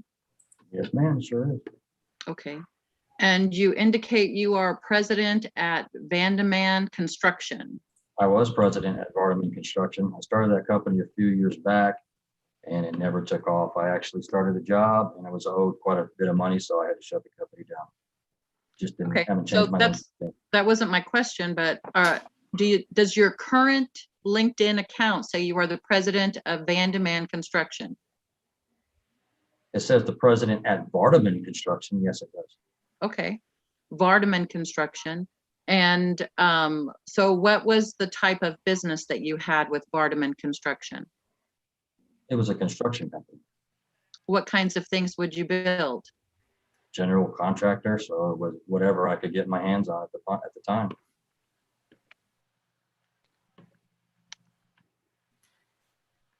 Can you see the screen, Mr. Milton, with regard to Vardaman Construction? You're saying that started in 2018 to the present? Mm-hmm. Okay, and then you're also president of LHM Specialty Services Contractors since Yeah, 2006. Correct. Yeah, that's my aunt's company. It's Okay. been on there. I mean, it's a LinkedIn profile. So that says you make custom homes and different type of construction projects. Have you ever actually worked there? No, I mean, I am president of it due to my aunt making that, and that's what we had planned on doing, but it never came to fruition. Okay. So your testimony today under oath is that at least in 2020 and so far in 2021, you have made no income from either one of those positions of president of these construction companies. Absolutely. Now, additionally, Mr. Milton, you provided us with your bank statements for 2020. Is that correct? Yes, I did. Okay. And do you agree? Well, let me go back a little bit, Judge. I would like to label the LinkedIn as Respondents Exhibit 1 and move for their admission. No objection. That objection, Respondents Exhibit 1 is submitted into evidence. Judge, I would like to also screen share. Go ahead.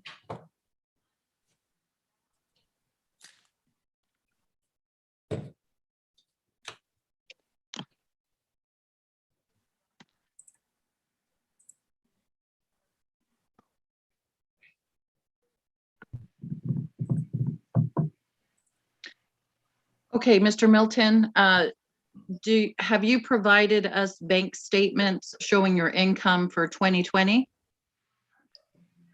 Yes, it should all be in there. Okay, do you agree that you did not provide the months of March and April of 2020? No, I provided all of them. Okay, so let's go through this. In January of 2020, your total credits, I don't know if you see the total credits that are what was going into your bank account. Do you agree that was $5,822? Mm-hmm. Is that a yes? Yes, ma'am.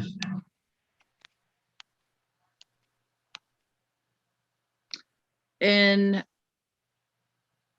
February of 2020, you had deposits of $16,715. Right. Which I Can you, took out I'm and- sorry, sir, I haven't asked a question yet.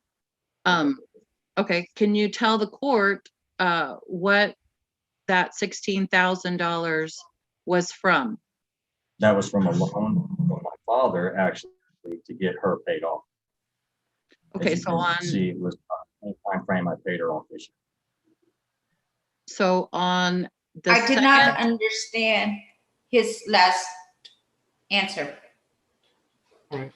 Would you repeat your answer, Mr. Milton?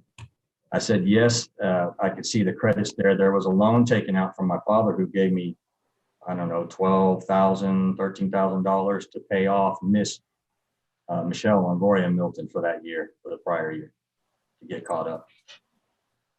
okay, actually, if you look at the document itself, do you agree that on February the 13th, there was a wire transfer of 10,000? Yes, Okay, and so the difference would have been your income. Is that what you're saying? correct. Okay.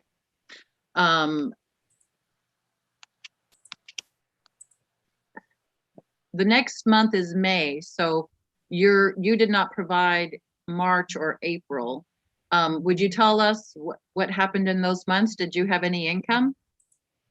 I actually provided all of them. So if it didn't get them, it didn't get sent. But I actually provided the whole year, and I have it on my email. If I could get back on my email at the house, and I can send it all to you because I provided every month. I made sure I didn't miss a month.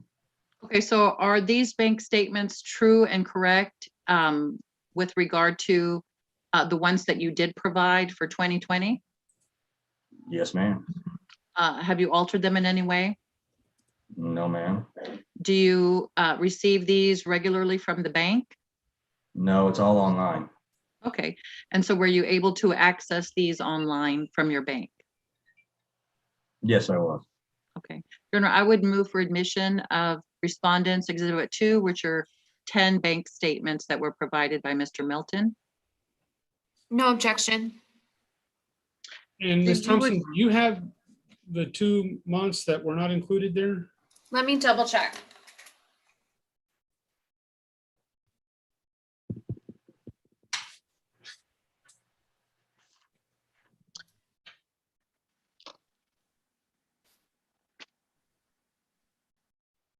I have March and April. Let me confirm that I sent them.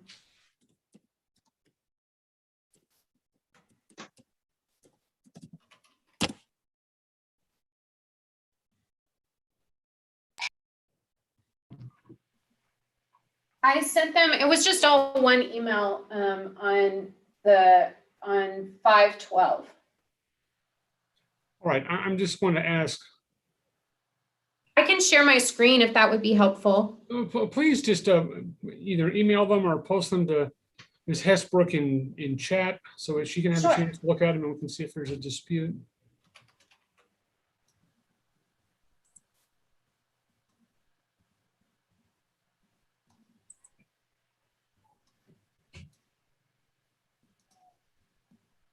Okay, I sent and let me post them in the chat. My exhibit, the first page of my exhibit is actually her email cover sheet. So that's exactly what I received was, they were just missing those 2 months.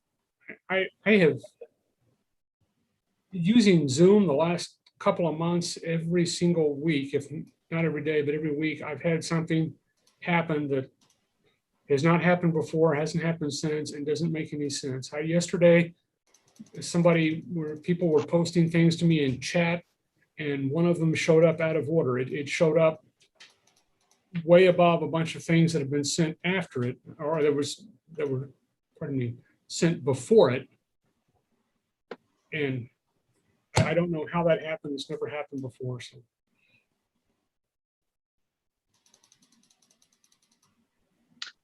In the interest of time, I don't know if the court would like for me to move on and we can go back to those two Sure, bank go statements. ahead. Okay. What is the address where you reside, Mr. Milton? 2957 Warwick Park, Bulverde, Texas, And how long have you resided there? going on 2 years. Okay. And is it a home? It is. Do you know what the value of the home is? I do not. Okay. Who owns the home? My mother. Okay.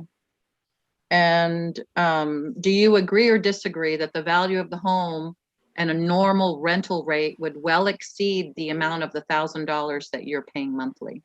Absolutely. Okay. So your mom is giving you a break on the rent? Absolutely, yes. Okay. What do you think the normal rental would be for that home? Probably $2,500 a month. Okay. And is that a gift that she gives you every month? The reduced rent? That is what she's doing in my current situation, yes. And then you also receive a stipend for like a vehicle allowance from your company? Yes, I do. And is that part of your W-2? No, because it's not taxable. Okay. So in addition to your $74,000 that you made last year, approximately, you get an extra $1,000 a month for your vehicle allowance. Is that correct? It goes towards my mileage and my gas, yes. Okay. But you have gas and a vehicle payment in your budget, right? I don't think I put that much gas in there. That was personal gas. I didn't put my company gas in there. Okay. And then you also have this reduced rent that's a gift from your mom. Is that right? I do. Okay. Now, do you agree or disagree that if we calculated the spousal support on the 74,000, that your spousal support would be reduced to approximately $1,300 per month? Okay. Have you done that calculation with your attorney? I am. Okay. So do you agree or disagree with that statement? It's not a okay. You agree. So your position today to the court is, I want to reduce my spousal support to $1,300 a month. Yeah. Okay.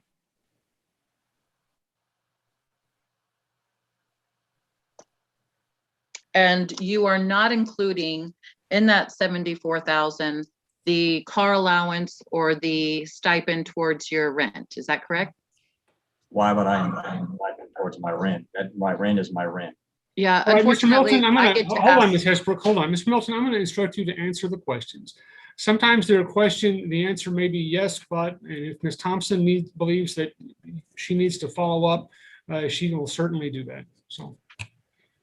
Yes, sir. So can you answer the question, please? Can you repeat it, please? Sure. So the 74,000 does not include the stipend for the vehicle allowance or the stipend you get off of the rent in your home where you reside. Is that correct? Correct.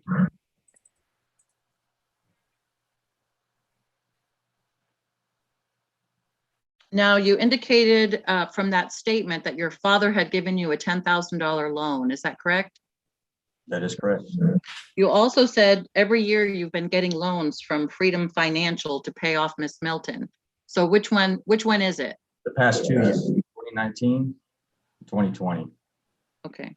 That was, excuse me, I'm sorry. So what is the total amount of loans that you have obtained to pay your spousal support?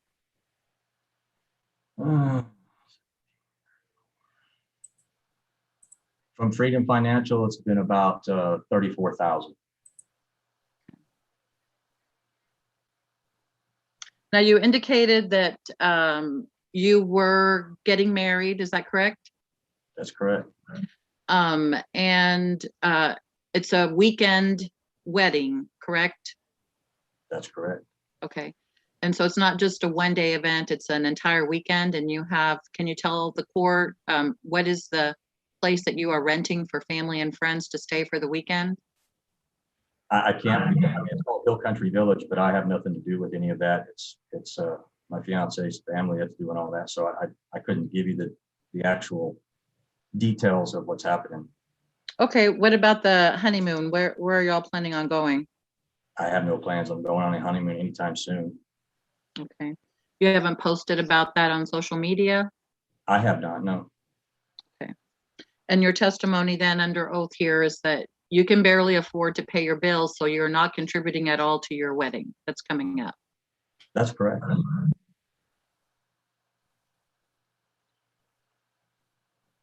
going to pass the witness. Ms. Thompson? Just to follow up, when we had calculated what the reduction in the spousal maintenance had been, did we get a number that was closer to 12,000 instead of 13,000? All right, just, I understood Ms. Hesbrook to be asking about monthly amounts and not annual. Was that an annual payment, Ms. Hesbrook, or monthly? No, it was monthly, what I was asking. I'm not sure if Miss Thompson meant 1,300. I apologize. Yes, 1,200 as opposed to 1,300. Thank you. So, Mr. Milton, was our calculation closer to 1,200 as opposed to 1,300? I think I'd have to do the math, but I think it was closer to 1,200. Okay, so you would be asking the court specifically to reduce it to 1,235, which is 20% of the monthly based on your W-2, right? Correct. Nothing further. You're going to have one more exhibit for Mr. Milton, if I may share screen. Go ahead.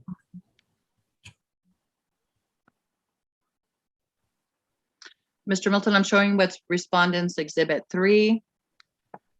Do you agree that this is basically based on the bank statements that were provided? These were the monthly amounts of your income, averaging $7,300 per month? I would say, yeah, it's pretty close with my $1,000 stipend, yes. Okay. And so those are your deposits for those 10 months. Is that accurate? Based on the statements you provided? I know we have a dispute over May and April, March and April, but for the months that I received, you agree that's the average? Yes, ma'am. That's it. Okay. And if we were to take 20% of this average of 7,300, do you agree that that is $1,460? 20% of 7,300. If I told you it was $1,460, would you agree or disagree with that? I disagree because I don't know. I don't have I haven't done it, and I have to look over my bank statements to exactly see where everything's coming from. Okay, but you provided the bank statements to us, correct? I did, yes. And your testimony earlier was, yeah, this is what you brought in and what was deposited every month into your account, correct? Absolutely, yeah. Okay. Your Honor, I move for admission of Respondents Exhibit 3 as a shorthand summation of the bank statements and the totals for the monthly income on Mr. Milton's bank statements. Any objection? No, I can clarify that with Mr. Milton in testimony. All right, without objection, Respondents 3 is submitted into evidence. Now, just to clarify, the $1,000 stipend that you get for the vehicle allowance, is that also deposited into that account? Correct. Okay.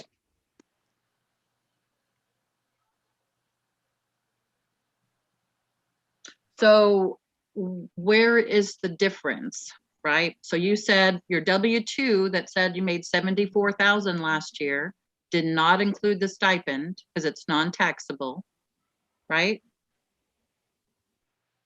Correct. Okay.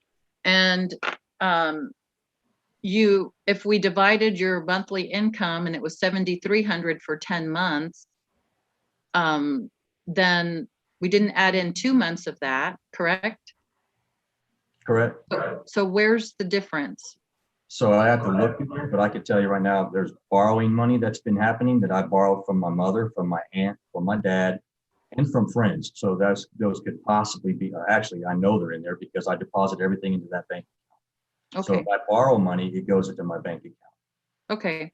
So if that 7,300 per month includes all of that, then where did the rest of the income go that's in your W-2? Where'd the rest of my income go? That's in my W-2. Is that what you asked? I'm sorry. Yes, I mean, is it a direct deposit? Do you cash your check? Do you get cash and put some of it in the bank? What do you do? Everything goes direct deposit. Okay. So potentially, in summation today, you are asking the court to either reduce your spousal support from our estimation, $40 to the $1,460 based on the exhibit number 3, or your calculation of somewhere between $1,200 and $1,300. Is that right? Correct. And you believe that to be a material change in circumstances since we entered this agreement in 2019? I believe every dollar matters, yes. Okay. Last question. Do you agree that the $1,500 amount was reduced from the original amount of $2,500? Yes, I agree. It was. Okay. And you agreed to the $1,500 at that time? I can tell you yes. If you'd like me to explain how and why, I can, but I'll tell you yes, because that's what I was ordered. Okay. You signed the final decree and you agreed to that number, correct? I did. Okay. No further questions. Ms. Thompson? Why did you agree to the 1,500? So I was under the advice of another lawyer at the time of counsel. I'm going to object to him testifying to what anyone else has told him. So if his answer is based on hearsay from someone who is not present, then I'm going to object to that. All right. I'll overrule the objection. Just he was not asked. He was asked why he did something. The reason why he did something might be hearsay. So Mr. Milton, you can answer, but just don't repeat anything that someone has told you who isn't present today. Correct. So I was advised I just signed it. I was told that I needed to sign it. Do you feel that the divorce decree was fair? I do not, but I do not know.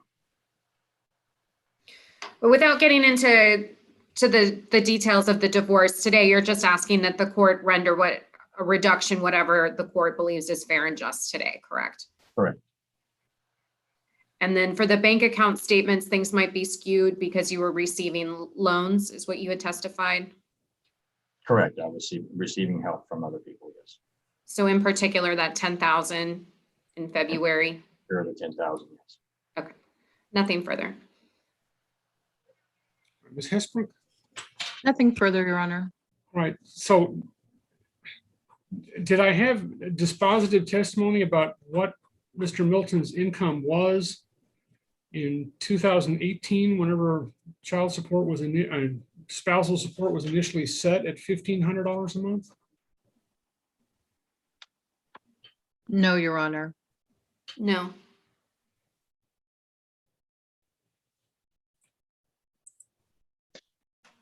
And how much did the W-2 show that Mr.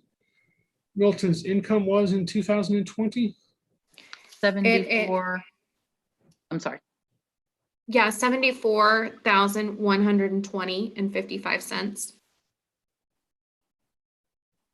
All right, and it looked like there were deposits routinely of $5,905.59. And was Mr. Milton's testimony that that includes his $1,000 a month stipend or does not include it? That includes it, yes, sir.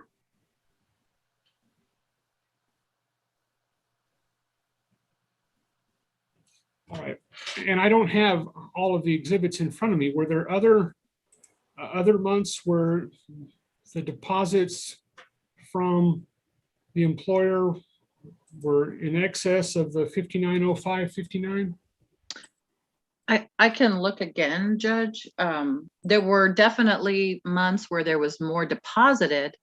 I don't know if it was more deposited from the employer.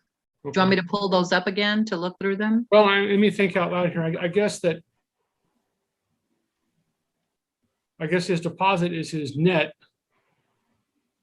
and the W-2 is the gross. So that probably explains the difference there. That, and I'm a little confused. I know this, I mean, I don't know if I can wait till I make argument, but I'm a little confused about the $1,000 not being in the W-2, but being deposited, because that makes a big difference as well. He said it's non-taxable, so it's not part of the W-2, but it is income. So that's another $12,000 a year, in our opinion.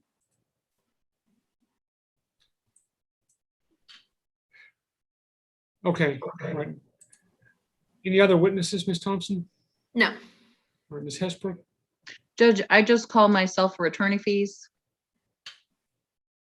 Do you swear or affirm the testimony you may give in the matter now on trial will be the truth, the whole truth, and nothing but the truth? So help you God. I do, Your Honor. Go ahead.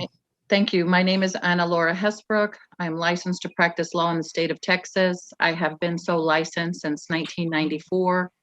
My main area of practice is family law. Ms. Milton expended $2,500 in attorney fees to defend this case and be prepared for this hearing and for the hearing itself. And so we believe that to be reasonable and necessary. And we are respectfully requesting $2,500 in attorney fees be awarded to Ms. Milton from Mr. Milton. I pass myself as a witness. Ms. Thompson? No questions. All right, and I'm looking at the statute.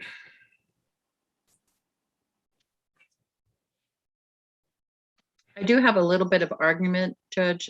Okay, but before we get to that, I'm looking at 8055A1. Gross income is wages and salary income and other compensation for personal services.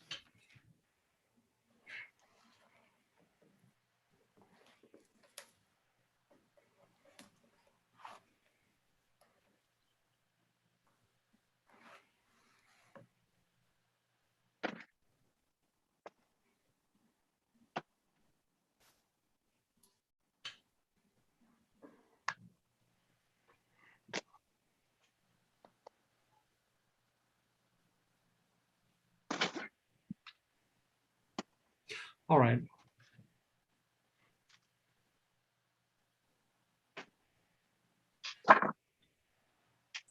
Okay, argument.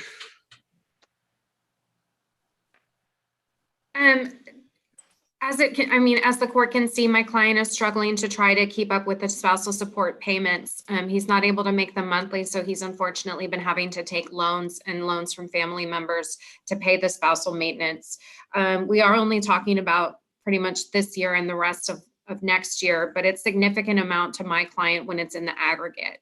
And the W-2 and the bank account statements reflect that there needs to be a decrease. We would just ask that the court take into account the circumstances of Mr. Milton, that he has a young child that he's providing for, and that he has been able to become current on his spousal maintenance obligations, but it's only after he's able and having to take these loans. So we would ask that the court reduce that amount until one of the factors comes into play, whether Ms. Milton is cohabitating with someone, whether she remarries, or December 31st, 2022 comes. All right, Ms. Hesbrook? Yes, Your Honor. Very briefly, in my State Bar of Texas little cheat sheet that us family practitioners get, it definitely includes any type of perks that are given as part of your employment. And that includes the $1,000 a month that Mr. Milton is receiving in a stipend for vehicle, gas, whatever it was that he testified to. That increases his W-2 by $12,000, in our opinion. Additionally, the statute says there has to be a material and substantial change in circumstances to warrant, and that is what Ms. Thompson has pled for in her pleading. And I would urge the court to consider that our calculation of potentially, not including the extra 12,000 he's making, but just the 74,000, if we took that number and did 20%, it would be $1,460. So it's a $40 difference. Even with child support, the statute says in order to modify, you have to have at least $100, 3 years, or $100 difference, and that is a material change. So I have to argue that, you know, a $40 difference potentially, if the court's not inclined to include the perk or the benefit of this extra money Mr. Milton receives for the vehicle allowance, that that a $40 difference is not a material and substantial change. So we would respectfully request that the court deny their motion to modify the spousal support, and in addition, consider awarding attorney fees in this matter.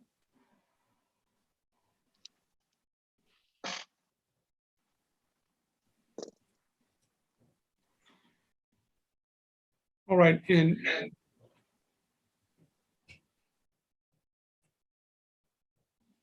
I would make 3% of 74,000 as, I get that as 1233 a month. I'm just looking. Yes. Well, and Judge, if I may, the total I was going for was 10 months of this, the bank statements. Okay. And again, remember, it does, we are also saying it doesn't include the $12,000 he gets extra, although he said it's in the bank, but I'm not sure how those numbers add up.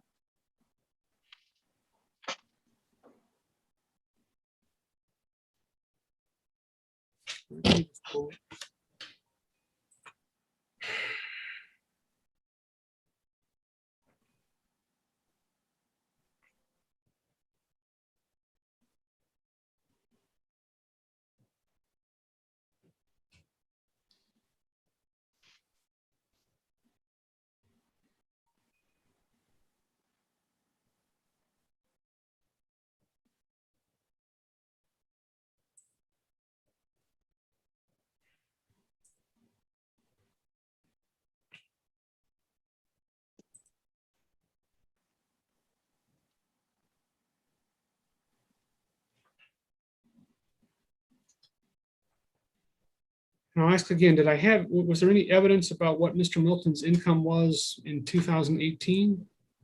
I can call my client to testify as to that. I'm not. Are you making a motion to reopen, or? Yes. All right, Ms. Hesbrook?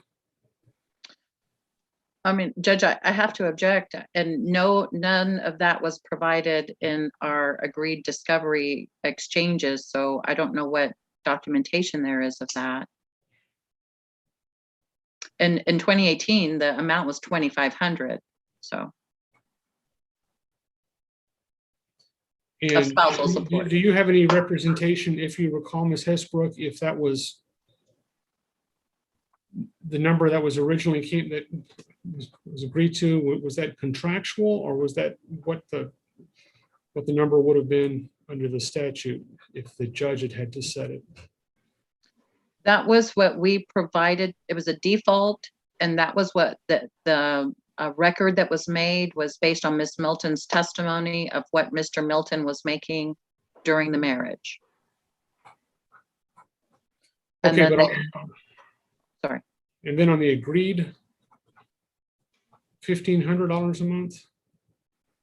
Yes, there was a discussion about, his financial ability or lack of financial ability, and the parties just agreed. We did not exchange income information or anything like that. It was just agreed to in the hallway there at the courthouse in an effort to settle it and be done. So both parties agreed.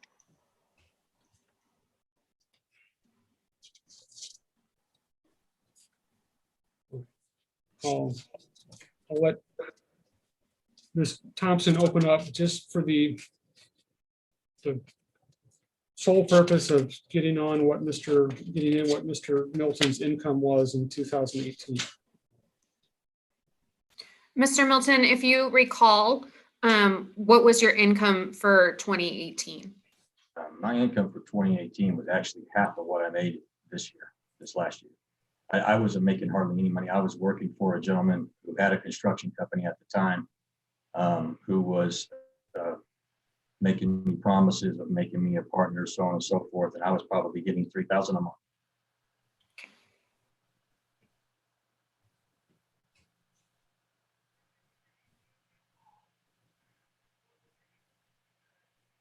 Okay, any other questions? No. Ms. Hesper? None, Your Honor. No, Your Honor.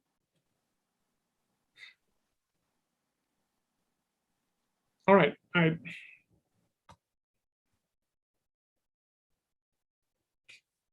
Okay, I am torn between what I'd like to do and what I think the legal answer is. And I think the legal answer is that the judge cannot order more than 20%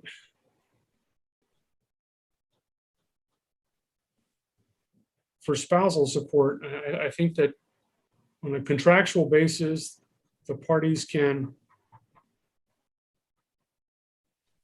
exceed that. And if this was not ordered based on Mr. Milton's income, then it was under the statute, then it was contractual. And I don't find that I have the jurisdiction then to change it. So I'll deny the motion. I'll also deny the request for attorney's fees. Somebody wants to prepare an order to that effect, I'll sign it. We can prepare an order. Thank you, Your Honor. May we be excused? Yes. Okay. All right, Mr. Nichols, Ms. Tapia, Yes, Your Honor. where do we stand on your case? It looks like my client would like to have a hearing. We just needed some guidance from the court. Right, and you're order breaking to- up, sir. I'm sorry, Your Honor. Is this any better at all? Yes. All right, we need some guidance from the court. My client intends to proceed with the hearing on the motion for contempt, but the order to appear required Mr. Leal to appear personally before the court. My understanding is he is at Ms. Tapia's office just down the street. So we want guidance from the court whether or not you want him to appear personally or if you want him to testify from Ms. Tapia's office. Well, if I signed an order for him to appear personally, that was erroneous because this is a Zoom docket. Judge Ellison, I mean, he can show up in court, but Judge Ellison's out there and not me. Okay. I mean, I think that I think realistically that there doesn't be important in-person appearance. All right, and let me ask for announcements. Is on the Murphy case, are the attorneys back? I thought I saw them. Mr. Guzman's here. Yes, I'm here for Mr. Murphy, Judge. Okay, how long do y'all need for a hearing?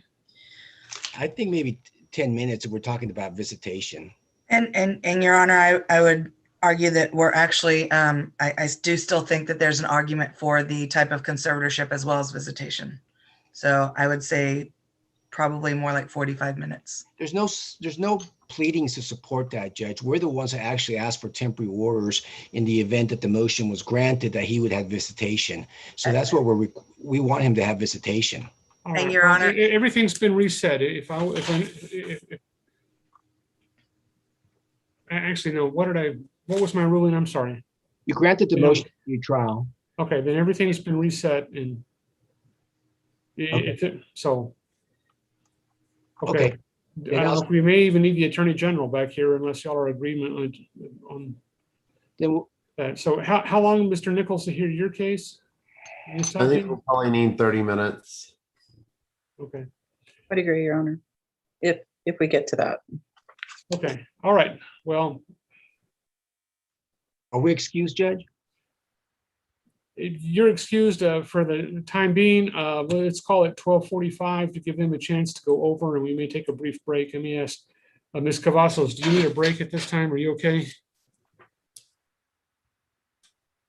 Judge, I'm okay. All right.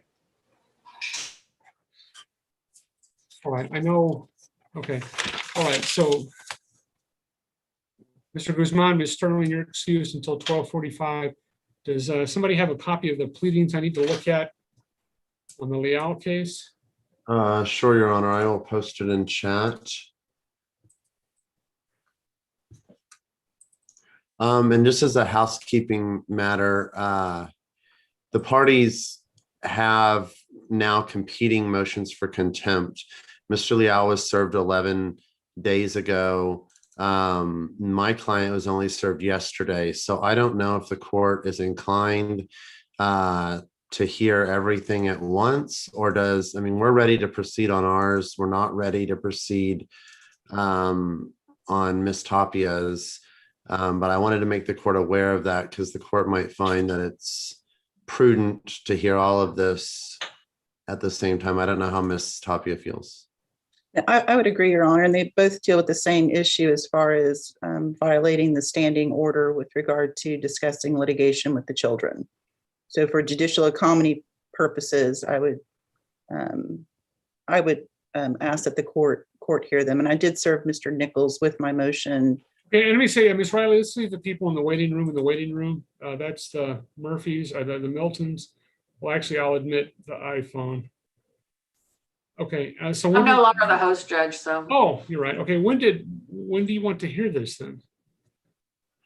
I mean, I just wanted to make the court aware. I'm prepared to go forward today. We're going to have to be before you again on a motion to enter the temporary orders that you rendered last time. But I mean, my client wants to go forward today on her motion. I just wanted to be forthright with the court, what other matters were out there. Right. Well, I mean, it sounds like it would be better to be heard, but this is both just about discussing the case in front of the children? Yes, Your Honor, and it's all based, I mean, obviously both motions are based on hearsay statements, so it's, and I basically, I mean, it was brought to my attention. I've already spoken to my client. I filed a counter motion basically just to protect my client as well. But as far as judicial economy, I think it would be best just for the judge to admonish the parties that, going forward, they're not to be discussing anything with the children. All right, Mr. Nichols, what sort of sanction are you asking for? I think in the pleading, it says 3 days and $500 in attorney's fees. And I'm not at all prejudging anything. I have no idea if I would find anybody in contempt, much less both, but is this one of those cases that I've had happen to my clients, but I've never done as a judge, where I hold everybody in, both parents, in contempt and say whoever doesn't have the kids on the weekend is in jail? Or we certainly think that our motion is based on something more than hearsay, but it's odd that you say that, Your Honor, because I had a bit of a dream yesterday that that judge might get mad at everybody, and heck, me and Miss Tapia might end up spending having a lunch at the sheriff's office. I don't know, but I think from my client's perspective is we just need this to stop, and we need Mr. Leal to understand. I mean, I certainly think that that's a risk, to answer your question, that the court might be frustrated enough that sanction both parties. I think our case is going to be evidentially much stronger, but I know that that is a risk, that the court with counter motions for contempt might choose to do that. And it might be helpful for the parties to know that. Okay, all right, well, and where is, your client is? Casey Leal, or was Casey Wolf? I don't know what she's in as. I believe she was the iPhone, Your Honor, which is no longer on Zoom. I think. Oh. I mean, Your Honor, I don't know if I've not done this with you, but it might be helpful for us to visit in chambers or a breakout room with you and Miss Tapia and Okay, is this Miss, is this the iPhone? Is that your client? I don't know. That Miss Milton. I believe that. Miss Leal, if you're on, could you unmute and say hello and identify yourself?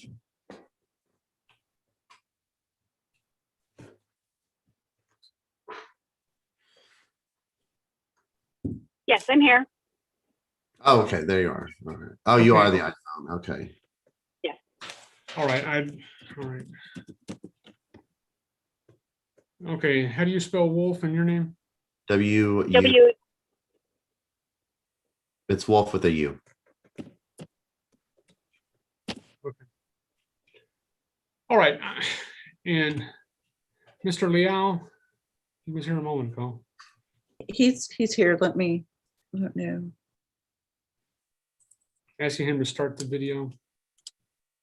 Let me go knock on the door and tell him to start the video.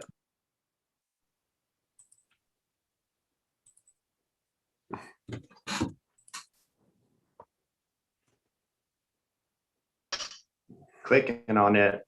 Is it working? All right, the audio is on, not the video. Well,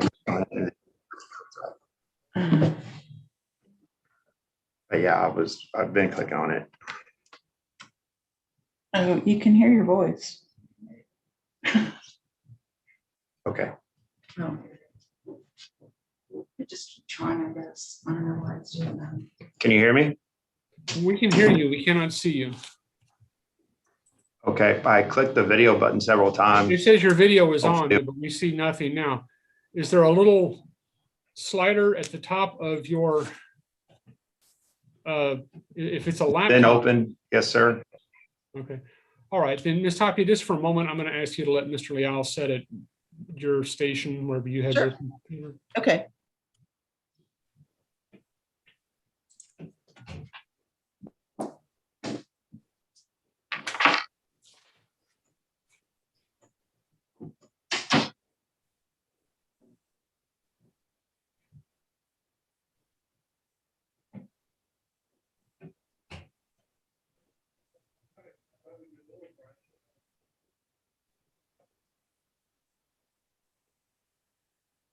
Hello. All right.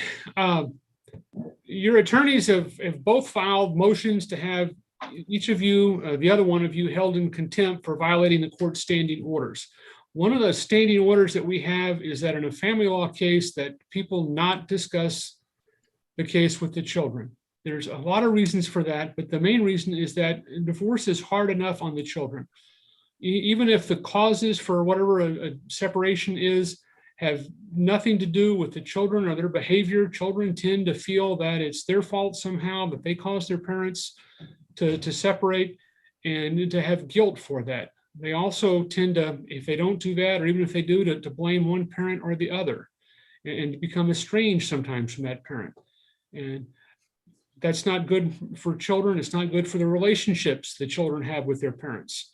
That's why the Judge Ellison and I and Judge Reyes and I before had signed that standing order saying that you do not discuss the case with the children. You don't discuss it in front of the children. You don't let grandma or the new boyfriend or whatever, there is one, to discuss it with the children. And I mentioned to Mr. Nichols and Ms. Tapia just now, and they're going to tell me, or they're going to get with the coordinator if they believe they need to have this set for hearing in the future for both of y'all, that I've never done it as a judge, but as a attorney doing family law, I absolutely had my predecessor, Judge Saxon, hear where both parties were trying to hold the other one in contempt and hold both of them in contempt and say, well, we've got a child here, and for the next, it was actually several weekends, whoever doesn't have the children that weekend is going to be in jail serving out their contempt sentence. And I'm not prejudging at all, whatever the evidence might be, but just to let y'all know that I'm serious about this. Don't do it in the future. And if it's happened in the past, you need to make sure that it does not happen at all in the future. We have to just address in the near future whether there's going to be a hearing on contempt for one or both of y'all. We'll do that at that time. All right, so I'll let the attorneys discuss in a breakout room or however they want to do that, or after the hearing, whether they want to get this set with the coordinator's office on a future date. And the end of this month will be the end of the time that we're doing Zoom hearings routinely. So it'll be easy to have it set in court where the judge will be there personally. All right, anything else I need to take up on this? So I will confer with Ms. Tapia on a date, because I think we may have another few issues, that housekeeping issues that need to be cleaned up. Okay, all right. All right, then, well, then you are excused, and Ms. Tapia, the two of you are excused. I don't know if you, well, let me just speak to the Delphins just for a minute on their. I'll just call Ms. Tapia if that's okay, Your Honor.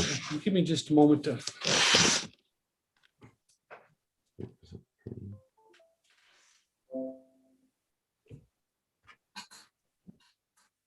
All right, Ms. Delphin, did you say that you had dropped off the divorce decree?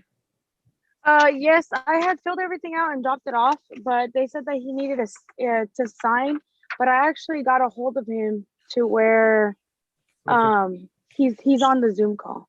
All right, and Ms. Tejada, do I have a copy of that, a hard copy or an electronic copy? Judge, she didn't actually leave it with us. We explained that she would either need his signature or give him notice, and so she took it back to do that. They gave it back to me. Okay. All right, so where are you, ma'am? I'm actually right outside the district court office. Okay, if you could bring that in, is the window shut? It is shut, but when I get in there, when I see her come in, Judge, I'll meet her out there. All right, thank you. All right. Okay.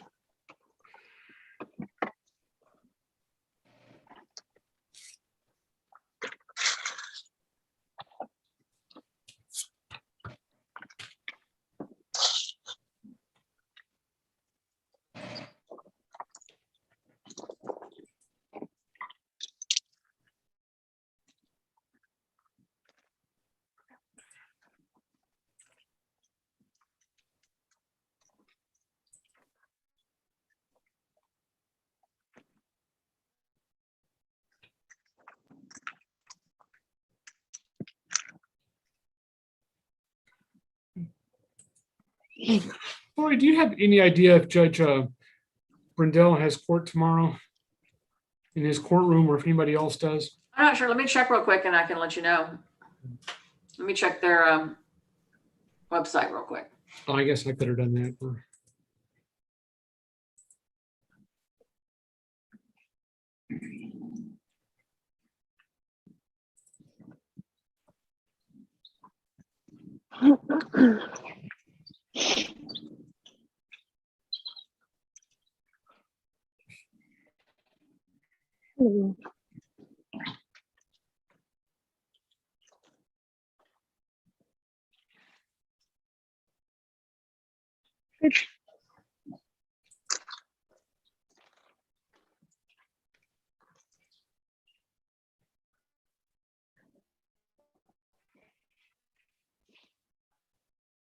And actually, let me just go grab that. In case we need to change something.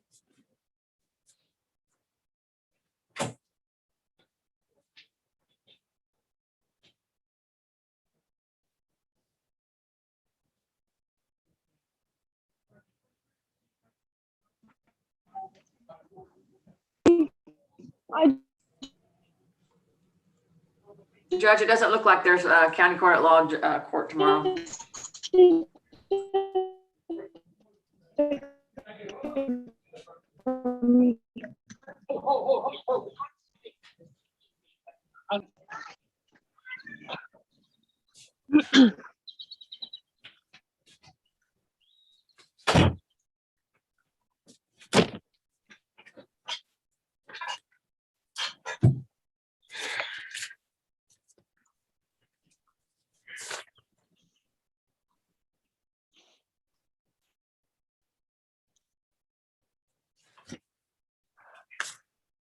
All right, Mr. Delphin?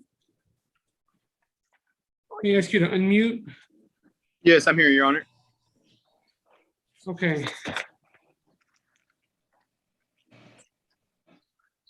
All right, and you're in Norfolk? Yes, I'm on military orders. I'm in Norfolk, Virginia. Okay. I was going to ask if all those pipes behind you were nautical, so yes. Sounds Oh, like yes. you are. Okay. All right. Are you ready to proceed, sir? Yes, yes, Your Honor. All right. And your wife was sworn in earlier. Let me ask you, do you swear or affirm the testimony you may give in the matter now on trial will be the truth, the whole truth, and nothing but the truth, so help you God? Yes, Your Honor. All right. Now, I will go over with you and some things about community property in just a minute, but let me start out by asking your wife, ma'am, prior to the time this lawsuit was filed, had you been a resident of Wilson County for 90 days and of Texas for 6 months? Yes, sir. And you're married to Paul Delphin? Yes, sir. And has the marriage between the two of you become undermined due to a discord or conflict of personalities? Yes, sir.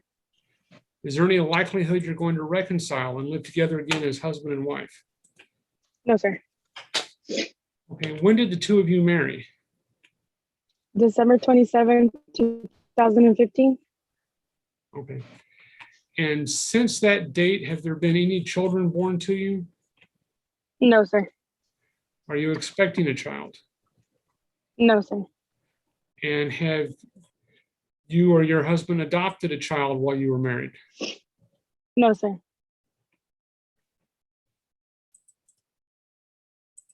Okay. All right. Now, I explained, Mr. Delphin, earlier that the law in Texas presumes that every single thing a married person owns is community property. It's not a matter of whether the two of you are having a fight over something or a matter of whose name property is in. If there's anything that's valuable enough that there might be a lawsuit over it one day, we need to make sure that it's spelled out in the divorce decree, either that it is community property and it's being divided up and who gets it, or that it is not community property because it's separate property and whose separate property it is. If that does not happen, then the law presumes that I, the judge, forgot to divide up some of your property and that you still own it together. And 20 years from now, creditors of your ex-spouse can come back in and sue and say, hey, wait a minute, there was a house or a piece of real estate or a tractor that Judge Wilson forgot to divide up, and we want part of it because we say that the ex-spouse owes us money. All right, so I need to ask, let me look and see what property, if any, is here.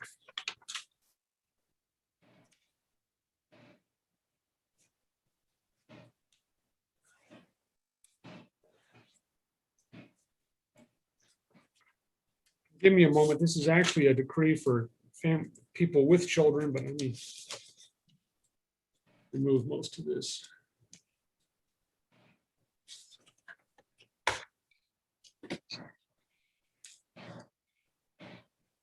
Okay.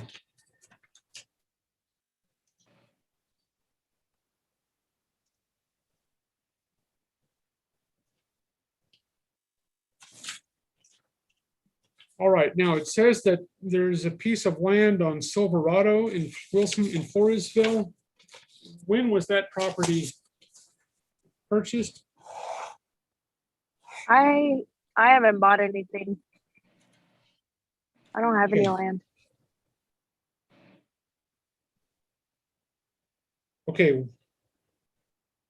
It says wife separate property, house or land located at 1956, or maybe it's Sutherland Springs. Oh yeah, that's where I'm living. I thought it was just asking for like a home address. I'm sorry. Okay, do you own that property? No, I'm renting. Okay. This is only things that you own. Oh, okay. That was my bad. All right, so there's a 2015 Mitsubishi Mirage. All right, and that was that purchased during the marriage, ma'am? Yes, sir. Okay. Is there any other property that needs to be awarded to you? No, Do sir. you have any retirement other than Social Security? I have my Texas Department of Criminal Justice. Okay. And All right, so you left the boxes unchecked for retirement. So I assume, Mr. Delphin, that you have military or civil service retirement? Yes, that's correct, Your Honor. Okay, is it military? Yes. Okay, so are you proposing that each of you just keep whatever retirement you have in your name? yes, sir. Yes, that's correct, Your Honor. So I will check off those boxes.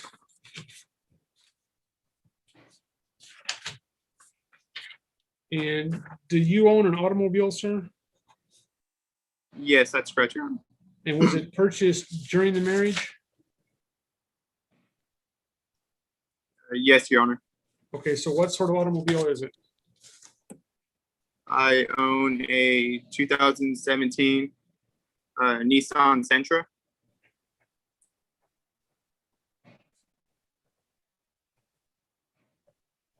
Okay. I don't guess you know the vehicle identification number offhand? Okay, I do not, Your Honor. all right. And do you own any interest in any real property, any real estate anywhere? No, Your Honor. Okay. And can you think of anything else that you own, or that either of you own, other than your automobiles and your retirement? No, Your Honor. Okay. Now, there's also some boxes on the divorce decree that says debt, and one of the blanks is a date after which each of you is supposed to pay your own debts. Typically, people will use the date of separation. And is that something that both of you think would be fair to do? If it's fair for her, Your Honor, then I agree, yes. All right. And Ms. Delphin, what was the date of separation? August 1st, 2017. Okay.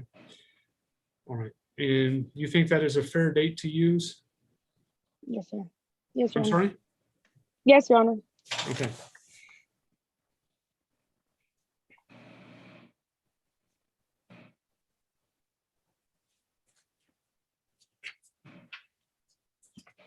And you're asking to have your last name changed to Garcia?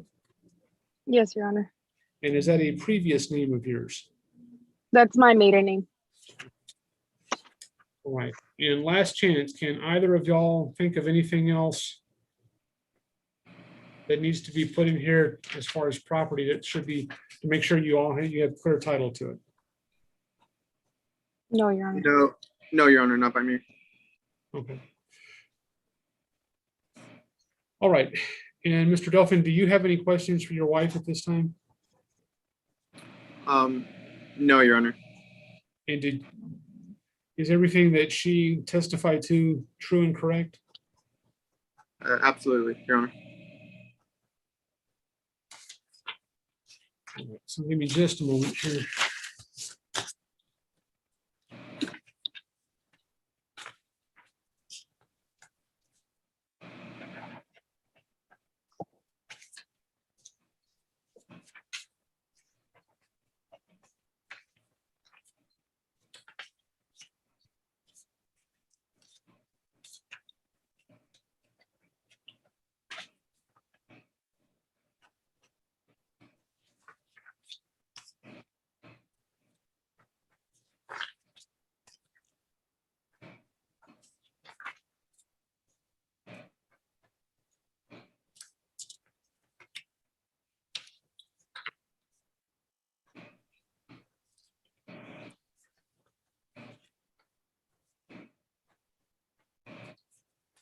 Okay, I find I have jurisdiction to hear this matter. It's been on file for more than 60 days. There is a waiver of citation. And you did file a waiver of citation, Mr. Delphin? Yes, Your Honor. Okay. Waiver of citation. It's been on file for more than 10 days. And the respondent also appeared here in open court and agreed to the entry of the divorce decree. The petitioner had been a resident of Wilson County for 90 days in Texas for 6 months prior to the time this lawsuit was filed. The marriage between the parties has become insupportable, and there's no present likelihood of reconciliation. There were no children born or adopted during the marriage, and none are expected. And I find that the proposed division of the marital property and debts is just, fair, and equitable, and I will approve it. And I will restore the petitioner's previous last name of Garcia and pronounce the divorce in open court. Any relief that does not appear in the divorce decree is denied, so this is a final appealable order. All right, I have signed the divorce decree. I removed the pages that had simply to do with children, so it's 10 pages instead of 28. There's one further form that needs to be filed. That's a BVS, or Bureau of Vital Statistics form, that reports this divorce to Austin. Ms. Dolphin, have you had a chance to fill one of those out? No, sir. All right. You can get that online, or after 1 o'clock, you can get that from the district clerk's office. And once you get that turned in, the two of you will be able to get a copy of your divorce decree from the district clerk's office. And Mr. Delphin, Ms. Garcia, I wish you good luck. Thank you, Your Honor.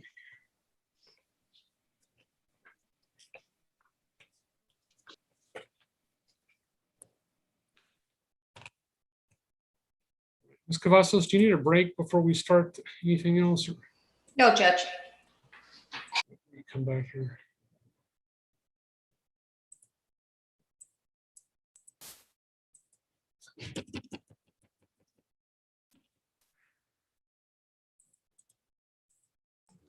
Judge, that case with the Tapia and Nichols, they're just resetting that on request. Is that correct? Yes. Okay. And it can be heard by either judge, correct? Yes. Okay.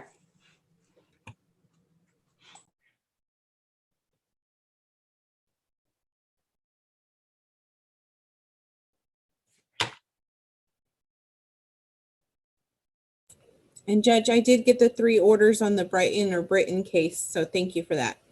Okay, excellent. All right. Okay, I need to step out just for a moment. We still haven't gotten the air conditioner fixed in here. It's about 55 degrees, I think. I'm gonna go turn it up in the other room. Be right back.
I'm here, Judge.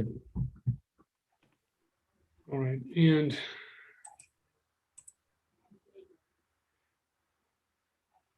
right, I'm here as well, Your Honor. I'm all not right, sure give if me, my client. There he yeah, is. go ahead and give me just a moment. I'm working on the order. Sure.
All right, I just posted the order on the new trial to everyone in chat.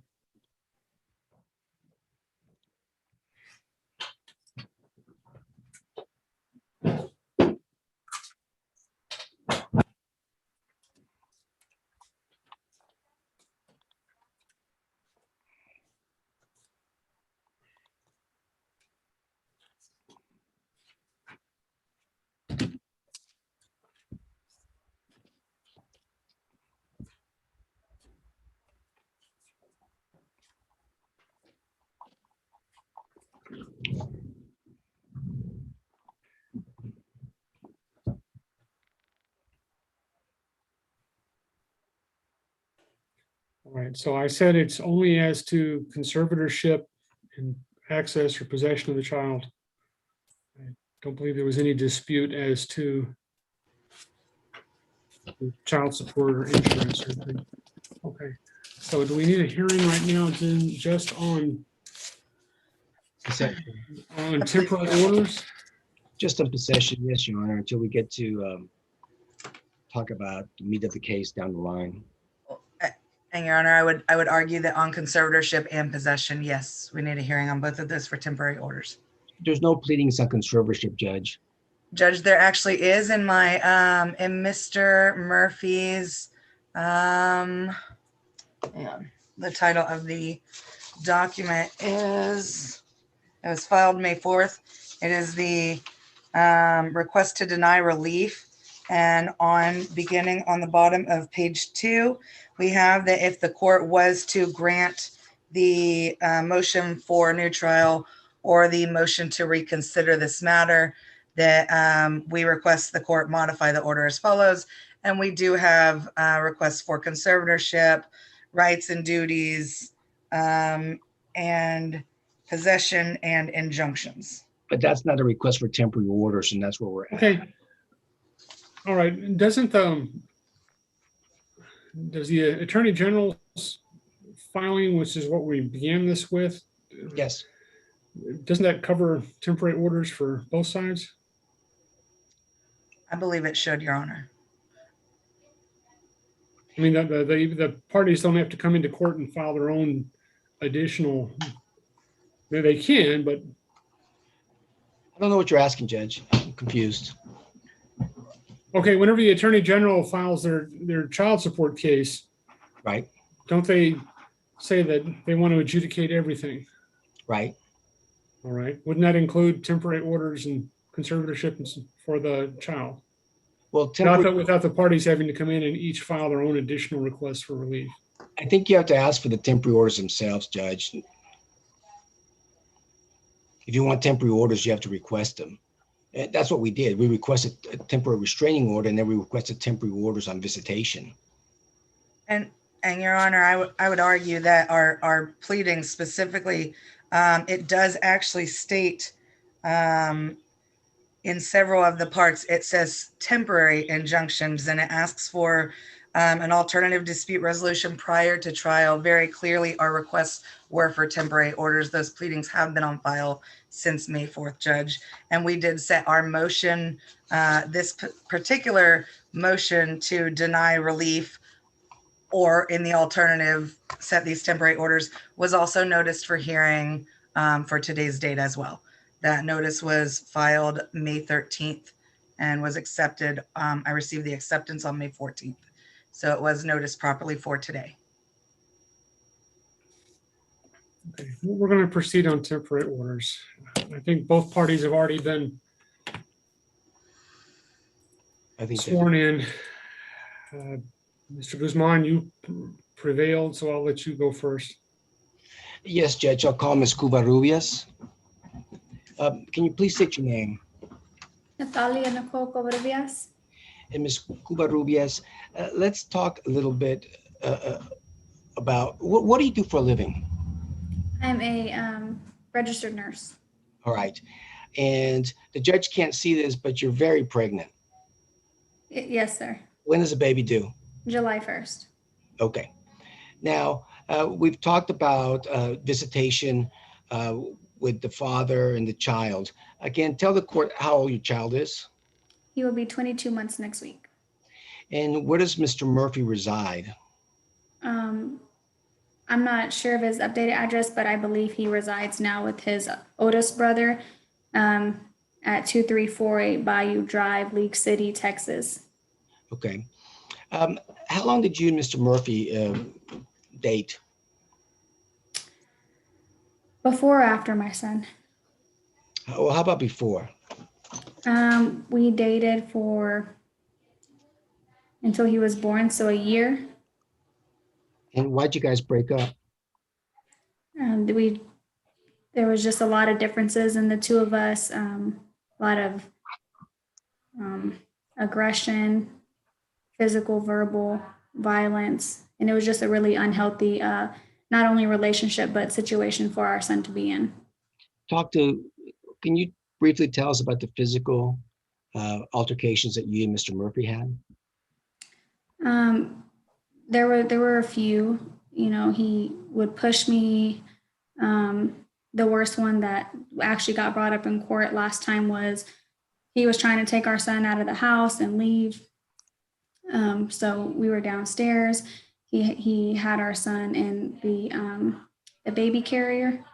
Your Honor, objection. Can we get a time reference of these alleged events? Can you give us a time reference?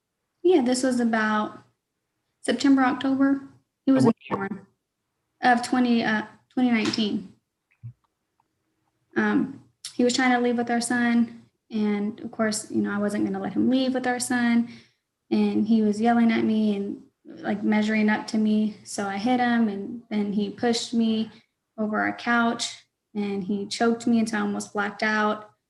He put our son in the car, and he reversed and had the door open and like caused damage to my house. Just things like that kind of. Well, and where did this incident take place exactly? That was at my house in Cibolo, Texas. Okay, and where was he taking the child, if you know? I'm not sure. Okay. Have there been any other physical altercations where he's pushed you or shoved you? Yes, sir. When was that? All throughout our relationship, he would like push me when he would get mad, or like grab me when he was like upset. Objection, non-responsive. He asked when it was. Sustained. Were there other incidents? Yes, sir. And during those incidents, did he lay hands on you and push you or hit you? Yes, sir. Has there been? Does he talk to you aggressively as well? Yes, sir. Does he threaten you? Yes, sir. And in a very derogatory way. And do you remember when the most recent time was?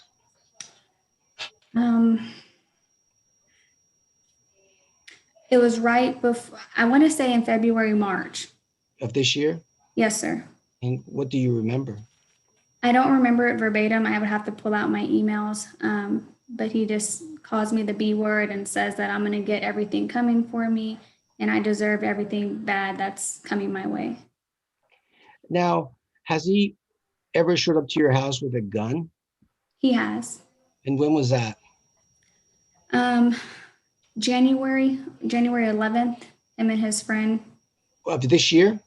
Of this year, yes, sorry, January 11th, 2021. Can you describe the circumstances to us? Before we had any attorney general, I would allow him to come to my mom's house or my aunt's house, who stay on the same property, to visit our son. The only request that I had was that he please stay in Lavernia, Texas, so that I could be there for Eris if he needed me. Objection, non-responsive. I think he was asking about a gun incident. So he came to the Sustain the objection. Yes, please try to limit your answers to the question. Okay, I'm sorry. So he came to the house to pick up Eris for that day or those 2 days, and he had a gun sitting on his lap whenever he came to pick him up. Did you say anything about the gun? Well, I asked him why he had brought it, and I don't remember the email verbatim, but I think I addressed it in the email as well. Did you ever get a response? I don't remember. Okay. You said he would come over. So are you saying he would come over from where he lives in the Houston area? Yes, sir. And so what was the arrangement then? Back in 2020, the first arrangement was he would stay with my Aunt Marilyn at her trailer. She would allow him to stay there. And then somehow that bridge got burned, and then he would come to Lavernia and he would actually get a hotel and stay in a hotel and just come to the property to visit with Eris. Well, we were in court recently and an temporary restraining order was extended, but the judge commented on you allowing Mr. Murphy to see the child. Did he contact you to see the child? No, sir. I'm sorry, I interrupted you. No, sir. Does he know how to get in touch with you? Yes, sir. Did he email you during that time? He emailed me once on Mother's Day just to say Happy Mother's Day, but nothing about Eris. Has he ever, when I say he, I'm talking about Mr. Murphy. Has Mr. Murphy ever taken the child to a doctor? No, sir. Have you two ever co-parented where you sit down and talk about the health of the child or bringing the child up? We did whenever Eris was first born in August of 2019, but anything after September of 2019, we tried and it just was unsuccessful. So that's when we started going our separate ways in October of 2019. Are you afraid to be around him? Yes, sir. Yes, sir. Why is that? He has a very aggressive temper. And like I said, he used to harass me. He would call my jobs, all three of my jobs. He would call like from 12 at night till 3, 4 in the morning. And whenever he would see me in person, he would talk to me in a threatening way. I have threatening emails from him, text messages. Let's talk about visitation at this point. You understand that these are temporary orders. Yes, sir. And there's been some statements that Mr. Murphy just cannot afford to drive up to where you reside or the town that you live in to visit the child. What do you propose would be a good possession schedule in the best interest of the child, taking into consideration that in the background is the situation with the sex offender? I was open to 2 ideas. The first would be him and I could meet in a neutral location, so halfway, which between where I live and where he resides would be like Columbus, Texas. Meet in a public area, and he could visit with our son Saturday from 10 to 2, have a brief break to get out of the hot sun or just let him take a nap. And then we can revisit from 4 to 6 or 4 to 7. And then we can re-meet again on Sunday from 10 to 2 and go our separate ways at that time every second and third weekend of the month. Or I was also open to driving to Houston on that second weekend or third weekend, whatever his preference was, and then him drive to Lavernia for one of those weekends with the same schedule. What are you scared of? I want my son to be able to communicate if he is in any type of danger or he feels uncomfortable, or if anyone, threatens him or harms him in any way. I'm scared for him to get hurt. When you and Mr. Murphy were together, and again, refresh my memory, were you the 2 of you residing in the Houston area? No, sir. We were in Cibolo, Texas. I see.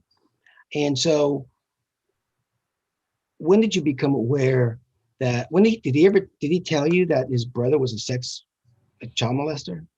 He did. And how old was your baby when this happened? I don't believe Eris was born yet. Okay.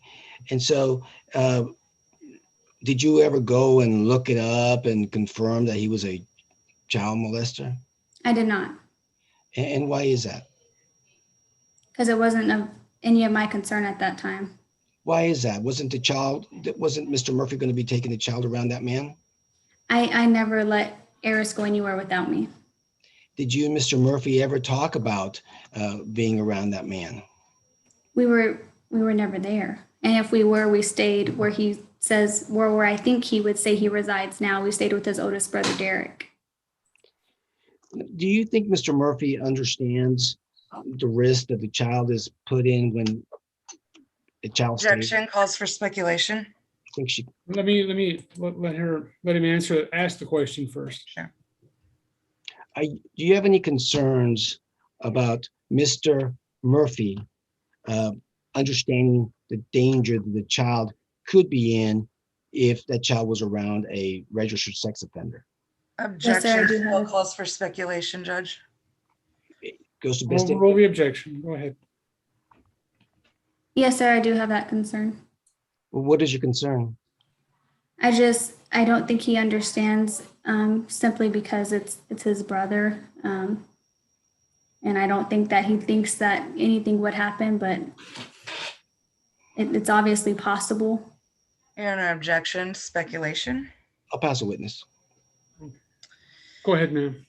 Thank you, Judge. Ms. Covarrubias, you talked about several alleged incidents of violence. You never called the police on Mr. Murphy, did you? No, ma'am. You never filed for a motion for protective order against him, did you?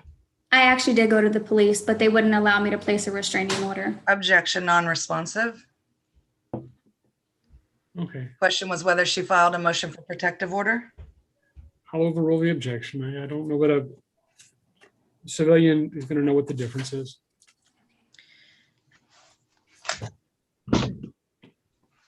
Okay.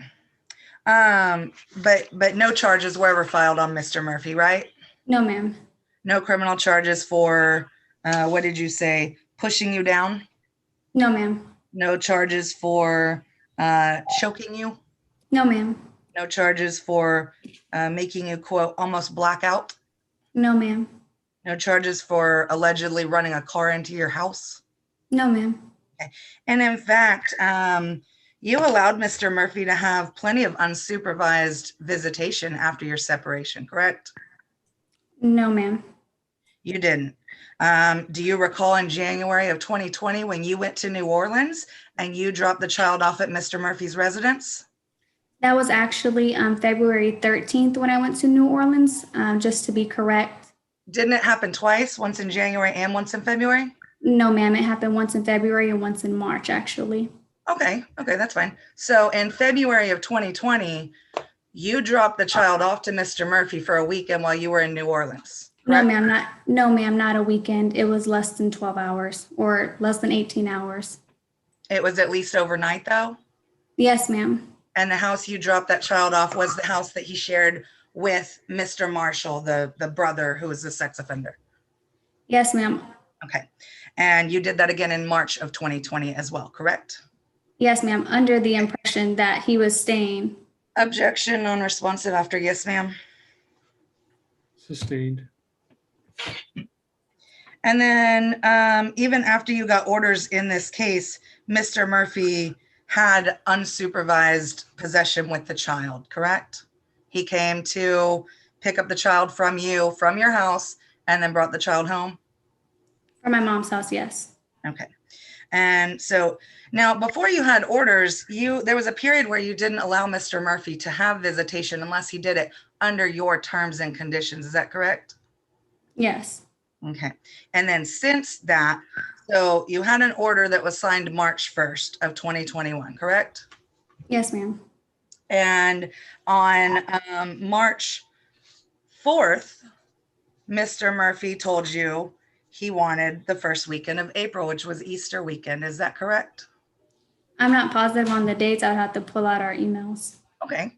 Well, I can do that for you.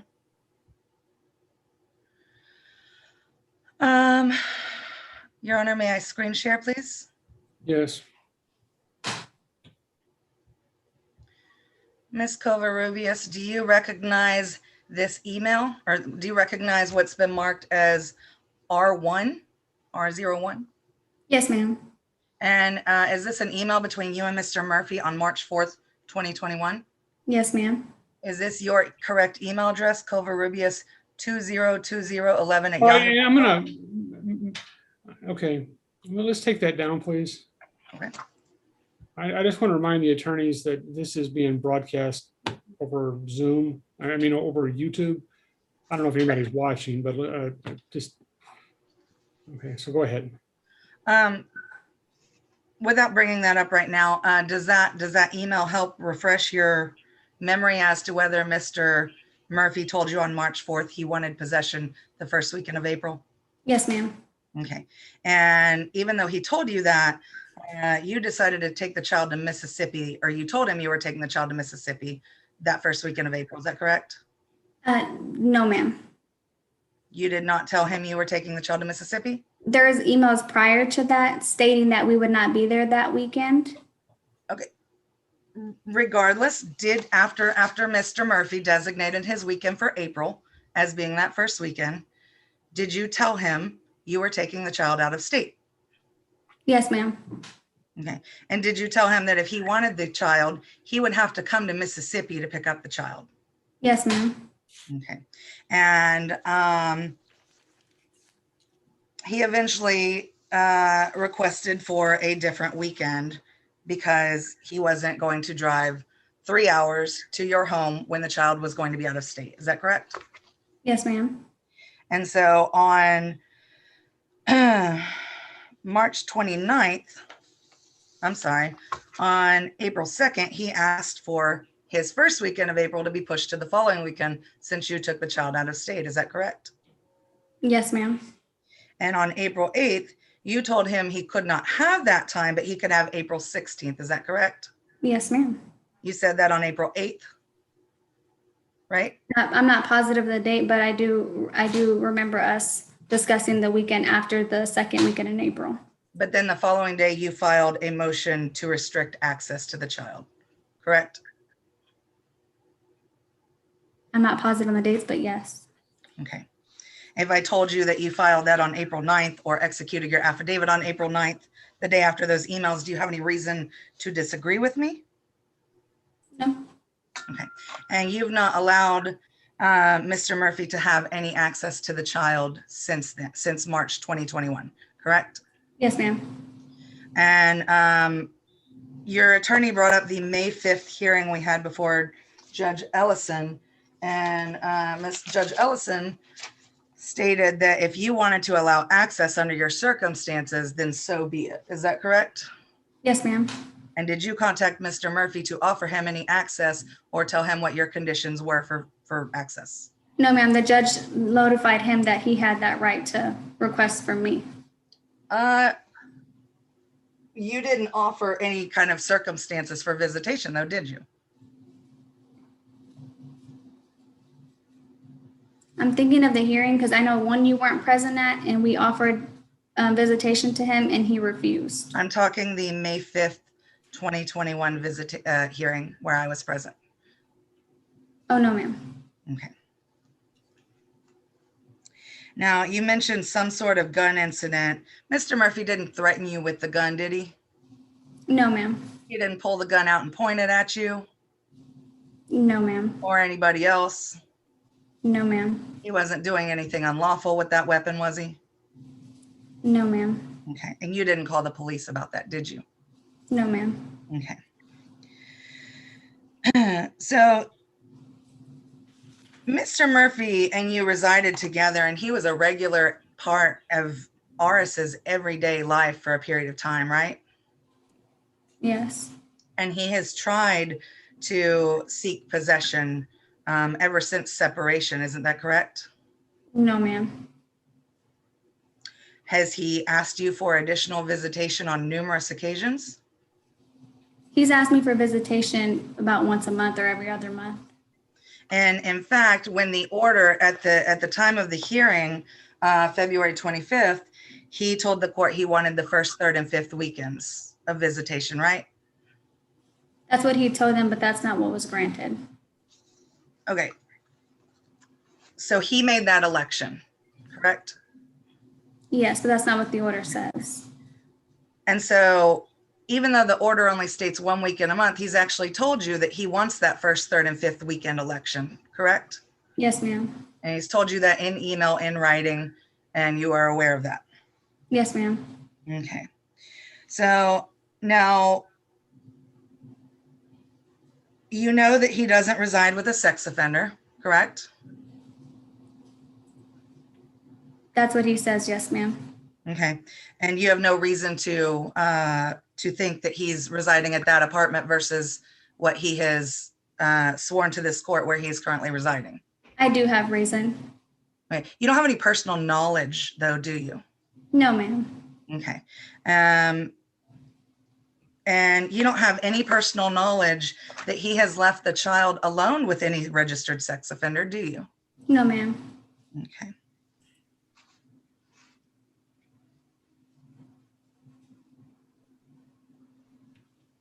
I'll pass the witness, Judge. Just very briefly.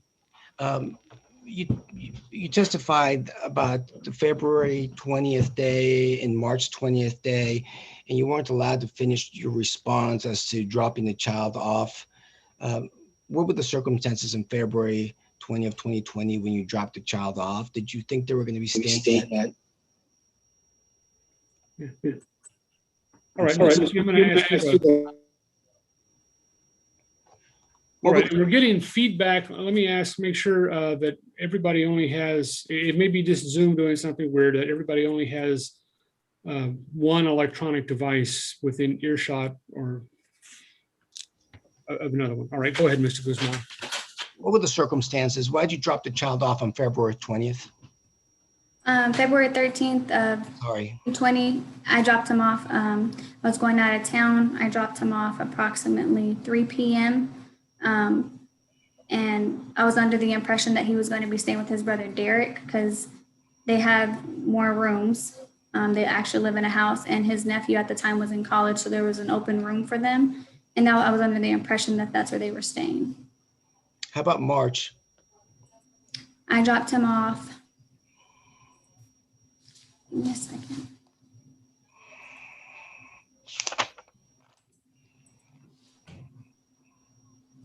I dropped him off March 15th. I'm not positive on the time. I want to say it was around 2 p.m. And I picked him up.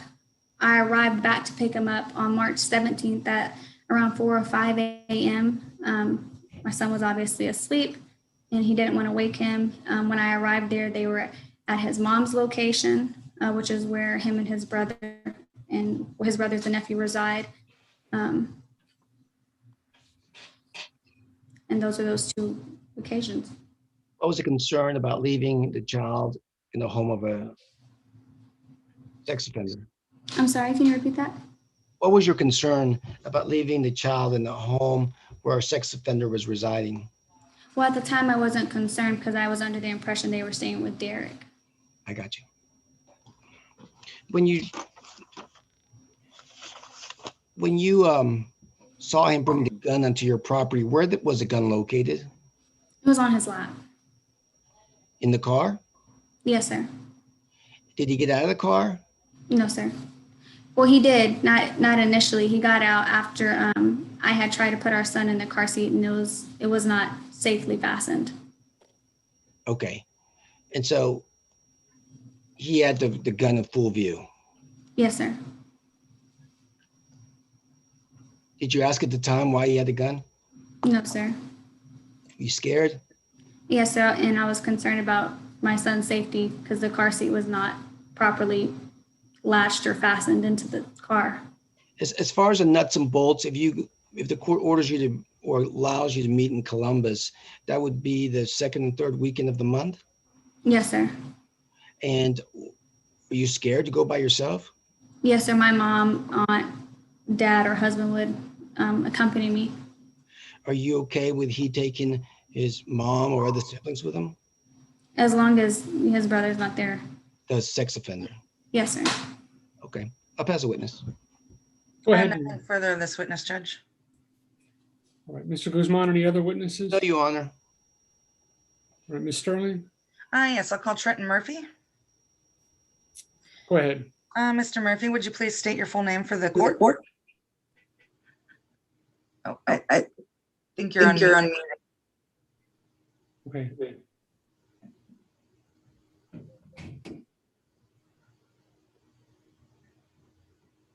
We can't hear you.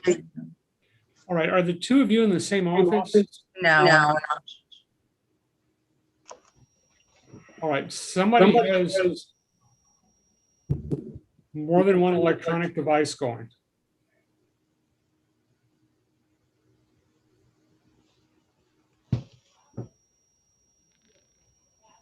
I'm wondering if there's a problem on this thing, 'cause I see him moving, but I don't hear him. I hear the feedback when his mouth closes. Right, and again, I don't know what y'all are hearing. I'm going to mute everybody for the time being. I'm getting feedback. I'm getting echoes. All right, so let me unmute just Ms. Sterling. Or ask her to unmute. I'm here, Judge. Okay. I'm going to mute you again. Let me ask Mr. Murphy to unmute. All right. Can you say something, sir? All right, Mr. Murphy. How many electronic devices, just hold up fingers, do you have connected to this Zoom hearing? What is it? Now you're gonna have to unmute.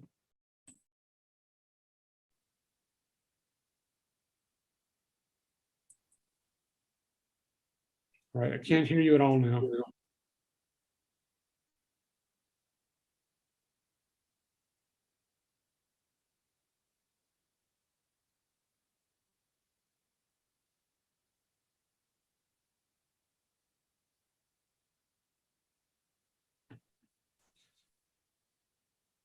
All right, so why don't you,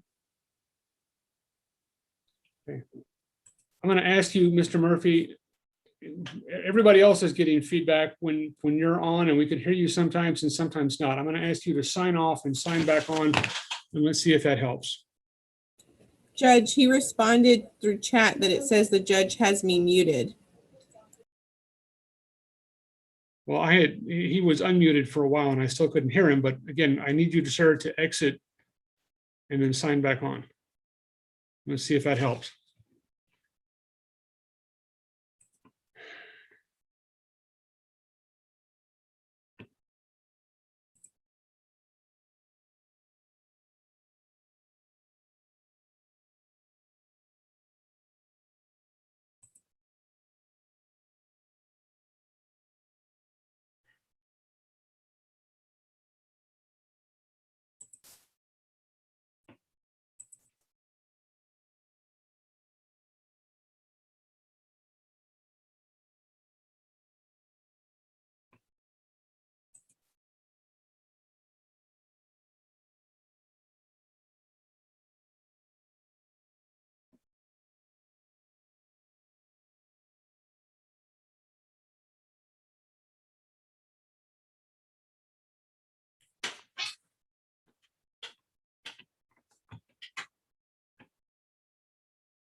All right, and your video is connected. I don't know if you can hear us. We cannot hear you, and since your audio is not connected.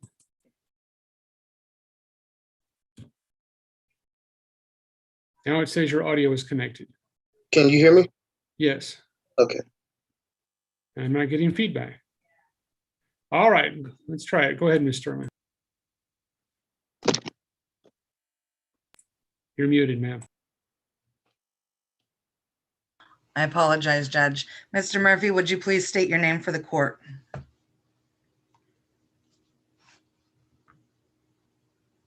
Mr. Murphy, can you hear me?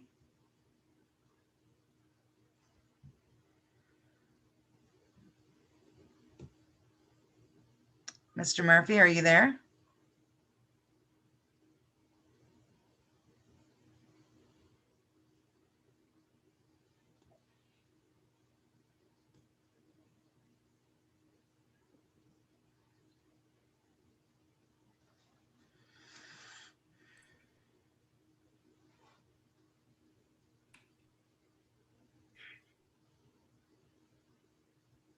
Mr. Murphy, are you there?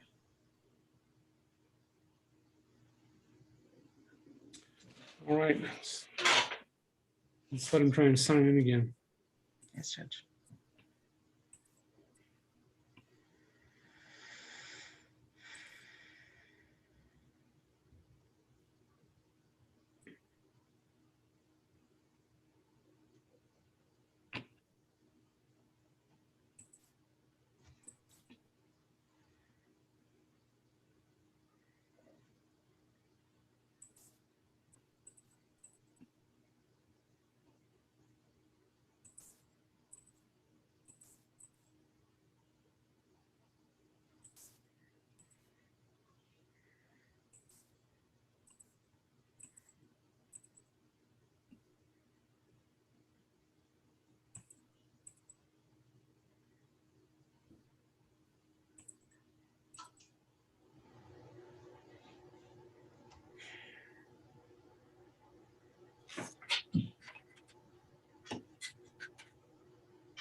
And Ms. Cavazos, yes, that's what I thought about later, that he might have a YouTube recording going or something.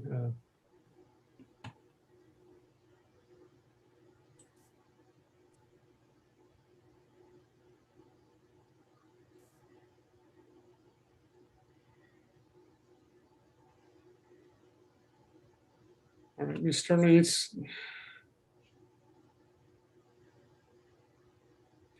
do you know if he was on a phone, if he was on a laptop? I think he was on a laptop, but I don't want to state one way or another because I'm not completely sure. Okay, it's been a couple of minutes. You can text him or something. Go ahead. He just texted and said, Zoom crashed. I'm signing back in. Okay.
Okay, you're muted, sir. Okay, yeah, it crashed on the laptop. Do you mind if I join with my phone? No, that's fine. Okay. As long as you have the laptop off. Okay. Yes. All right, go ahead, ma'am. Okay. Would you please state your name for the record? Trick Murphy. Okay, and Mr. Murphy, are you the father of R.S. King Murphy? Yes, ma'am. Okay. Were you in a previous dating relationship with Miss Covarrubias? Yes, ma'am. Would you briefly explain to the court how that relationship went, how it ended, what the time frame was, etc.? Hey, so I met her mom actually in August of 2018. So I met her mom. Her mom introduced me to her, and I said we started dating in around August 27th, 25th of 2018. Then we moved together in October, the later days of October of 2018. We got a house together in November of 2018. Okay, then fast forward to our son was born August 1st, 2019. And then we separated for a period of time during November of 2019. which then we got back together for until January of 2020. That's when I moved to my mom's house. Okay, so you separated for good in approximately January 2020? Yes. Okay. And when you moved, why did you move to your mom's house? Well, I didn't move to stay here. I moved because I was supposed to do classes here. That's the only reason I moved. Okay, what kind of classes? Electrician classes. Okay, and did you actually go through the schooling for that? Yes. And did you graduate recently with your certificate? Yes, ma'am. Okay, and you're currently looking for employment? Yes, ma'am. Okay, so your living situation was supposed to be a temporary Just for me to finish classes, and then I was supposed to move back. Okay, and then did COVID happen after that? COVID happened that first week of January or second week of January, if I'm not mistaken. Okay, when you moved in with your mother, who else resided at that house? My brother, which is Ron Marshall, who's the registered sex offender, his son. Okay. You gonna keep going? That's fine. Did you give Miss Covarrubias notice that you were residing at that address? Yes, she knew. She dropped me off. Well, her mom dropped me off there. And did you make sure she was aware that your brother, who's the sex offender, was residing there as well? Yes, ma'am. She knew since August 2018. Okay. Had she ever expressed concern to you about Mr. Marshall's sex offender status? No, ma'am. And were there times that Mr. Marshall stayed in Miss Covarrubias's house overnight with the child? I mean, I guess you could say it's her house, but it was our house at the time. But yeah, he stayed there twice on both Christmases of 2018 and 2019. And she never expressed concern about him being around Aris? No, ma'am. When was the first time she expressed concern to you about Mr. Marshall being around Aris? When I got the temporary restraining order. In April of 2021? Yes, ma'am. Okay. Let's talk about, now you heard Ms. Covarrubias give testimony about some alleged acts of violence. Do you All right, agree? and let me interrupt you, Ms. Sterling. Sure. And just state, Mr. Murphy, your attorney is about to ask you some questions. There's like about allegations that Ms. Covarrubias made about acts of violence in a family context, including one allegation of choking or asphyxiation. I need to tell you that the legislature has changed the law so that any choking or asphyxiation can be a felony, I think a third-degree felony offense, assault, certainly a felony assault offense. So what I need to tell you is you have the right not to answer any questions that might tend to show that you've committed a crime.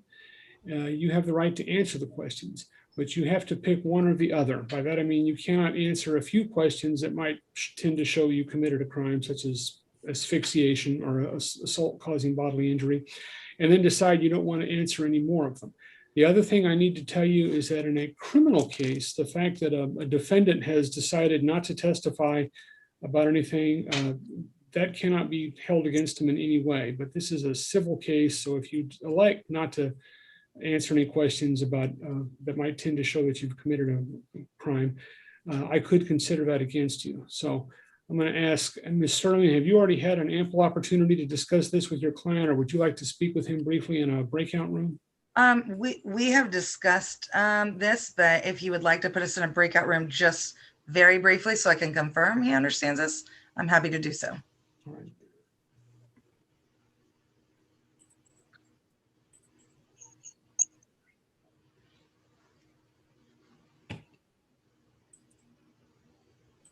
Okay, I've just sent you both an invitation to breakout room 8.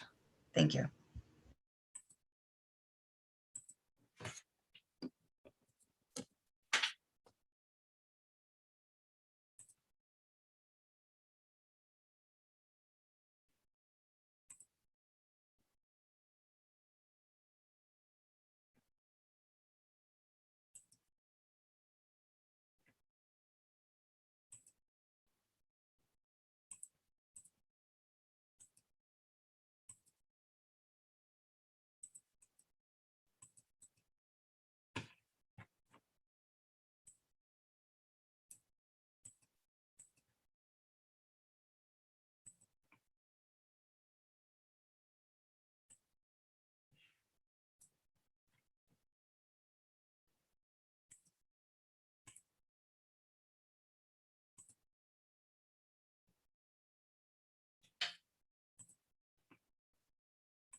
You ready, Judge? Yes. All right. And Ms. Murphy, did you have a chance to discuss that issue with your attorney? Yes, sir. And do you wish to assert your right against self-incrimination or answer questions?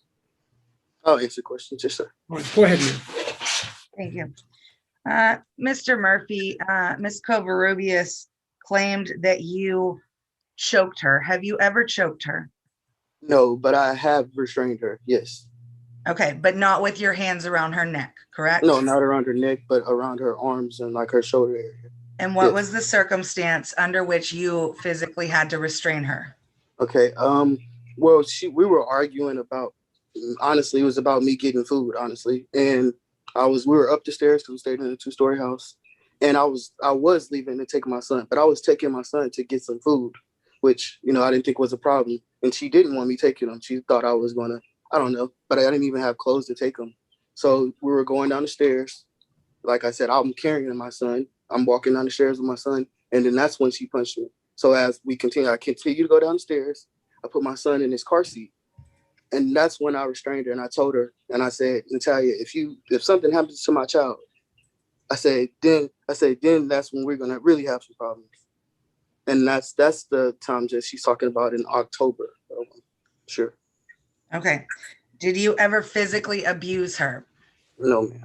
Was your restraint of her an attempt at self-defense and protection of your child? Yes, ma'am.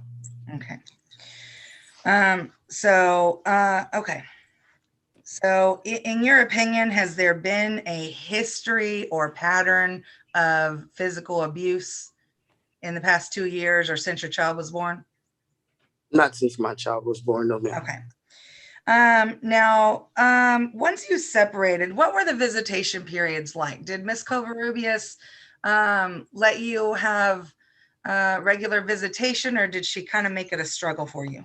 No, it was definitely a struggle. That's why I put myself on child support. So at first, when we first separated, that's when she was bringing him down. I didn't have a car at the time, so I couldn't go. So she would bring him down. She did bring him down in January. She said she didn't. She brought him down in the months of February and March. Okay, then after March that's when me and her mom got into it. And that's what basically nipped all her bringing my son to Houston in the bud. That's when I had to start going to Lavernia to see my child. Okay. But let's stop there. Did Ms. Covarrubias, did she try to set the standards under which you could have possession?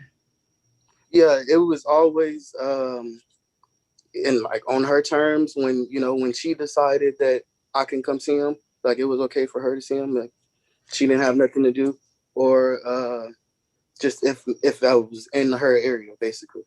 And did you ever ask for additional visitation times? Yes. I tried to come see him every other weekend. And did she give you pushback on that? Yeah, yes, of course. Did she tell you you couldn't see him until there was a court order? Yeah, she told me that probably 2 or 3 times. And then once there was a court order, how many periods of possession did you get before she started filing motions and restraining orders? 1. Okay. You heard me ask her about the Easter weekend. Did you designate Easter weekend as your April period of possession? Yes, ma'am. And were you able to get visitation with your son that weekend? No, ma'am. Why? Well, she said that she was taking him to Mississippi, and if I wanted to come see him or get him, that she'll send me the address in Mississippi. And did you consent to her taking him to, are you still there? Yes, I'm here. Somebody was calling. Okay. Did you consent to her taking him out of town during your weekend? No, ma'am. And then did you agree on a different weekend of visitation since she took the child without your consent? Yes, I agreed on the following weekend since she said she was going to take him out. And then did you get that weekend? No, ma'am. She said I didn't give 14-day notice. And then did you agree to another weekend with her? The following weekend after that, which is the 16th, I believe. And did you get possession that weekend? No, that's when they filed I got the hearing of the temporary restraining order on the 13th, 14th. Okay. So, you also requested before April 1st, you requested your summer possession periods pursuant to the standard possession order, correct? Yes, ma'am. And what was her response to you when you did that? That I need to go read our order again, that Eris is not in school yet, so it doesn't pertain to him. And did the order state that you didn't get summer possession until he's school age? No. Okay. So ever since you got orders in this case and you designated your possession periods timely, did she push back and file motions to restrict you from having access? Yes, after the first week of April. Okay. So when's the last time you saw your son? March, the weekend of March 1st. So I think the 5th was on a Saturday. So the March 4th through like the 6th. So it's fair to say it's been about 2.5 months that you've been denied access? Yes, ma'am. And what is it you want? Do you want to be a part of your son's life? Oh, yes, ma'am. Every day. And you understand there is a distance issue. She lives in Wilson County, you live in Galveston County. What possession periods would you like? I would like the 1st, 3rd, and 5th weekend. Weekends of each month? Yes, ma'am. Are you asking this court to follow the standard possession order that the underlying court granted you? Yes, with the exception of me getting them the 1st, 3rd, and 5th. Okay, so you're electing over 100 miles for 1st, 3rd, and 5th, not one weekend per month. Right. And you're willing to drive to Wilson County to pick up your son and return him there? Yes, ma'am. Are you asking the court to order the exchange not take place at Ms. Covarrubias' residence, but somewhere in a protected public setting? Yes, ma'am. Why is that? Have there been issues with when you go to her house? Yes, every time I go, it's never just Natalia or her auntie or whatever. They all come to the car and just harass me while I'm trying to get my child. Who is they all? Her husband, and it's usually her auntie there. Because her mom's, it's usually her Aunt Nancy here. Do you feel that they have threatened you? Well, her husband told me, Action hearsay. Okay, I'll sustain the objection. Just, you can say if you've been threatened and then follow up. Yes, sir. Yes, Your Honor. And so are you asking that's why you're asking for the exchange in a public setting? Yes, ma'am, just to limit any further confusion. Okay. And do you have any family of your own out in Wilson County or out in that area? No, ma'am. And without a job, is it difficult for you to, Ms. Covarrubias wants you to get a hotel room for a night or 2 nights while the visitation's kind of under her schedule? Is that impossible or an undue hardship for you? Yeah, it's inconvenient for me to spend $200 for 2 nights when I can spend $60 to drive back. Okay. So are you proposing that you have a standard possession order and you pick up and drop off the child in Wilson County? That's fine with me. Yes, sir. Yes, ma'am. Yes, ma'am. You're not opposed to meeting halfway for pickup and drop off, are you? No. I would think that would be more convenient, honestly. But you don't want to have your possession in another location that's not your home. Right. Okay, so let's talk about your home. Who are you living with now? My brother, Derek Marshall. Okay. And And do you have he's not a sex offender, correct? Yeah, no, ma'am. And do you have items at that house that are required to take care of a child who's almost 2 years old? Yes, ma'am. He has his own bed. He has clothes, toys, food, and everything he needs. And you have a properly working vehicle that can get you and Eris back safely to and from pickup and drop off? Yes, ma'am. Do you have a properly restrained child safety seat in your vehicle? Yes, ma'am. And is that seat appropriate for Eris's weight and height? Yes, ma'am. And are there any issues about how to latch that or securely fasten the child in there? No, ma'am. No, ma'am. And before this hearing, have you ever heard any complaints of that being an issue? Yes, she the time that she said I came there, and she said I got out the car to fix the car seat. Her and her mom both tried to tighten it, and neither one of them got it tightened. Okay. Was that situation fixed before you drove him in that car seat? Yes. Okay. Are you asking this court to appoint you joint managing conservator of Eris with Ms. Covarrubias? Yes, ma'am. And are you asking this court to restrict the Eris's primary residence to Wilson County and contiguous counties and/or Galveston County and contiguous counties? Yes, ma'am. Do you have fears that Ms. Covarrubias will take off with your child in order to prevent you having a relationship with him? Yes, I fear she'll move to Mississippi. Okay. Does she have family there? That's where her husband's from. That's where she went to college too. Okay. How long has she been married? From what her auntie told me, I'm guessing February of 2021. She wasn't married when you and her had Eris. No, ma'am. Okay. Okay. That's my only concern.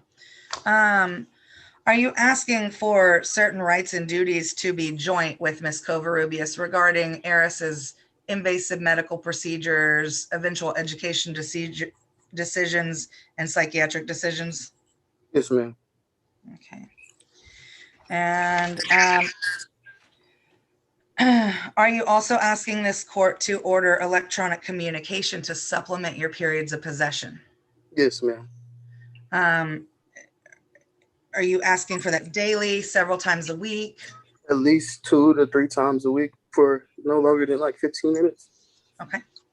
And now you and Ms. Covarrubias obviously have an issue communicating effectively, wouldn't you say? Yes, ma'am. Are you asking this court order you to participate in a co-parenting app like Our Family Wizard or Talking Parents or App Close? Yes. Okay, so that all issues regarding the child, unless it's an emergency or a drop-off issue, go through that app? Yes, ma'am. Are you asking this court to issue standard temporary injunctions regarding the child? Yes, against my brother. Well, let's start with there. Yeah, are you asking this court? Are you voluntarily asking this court to enjoin both parties from allowing Ron Marshall around the child unsupervised? Yes, ma'am.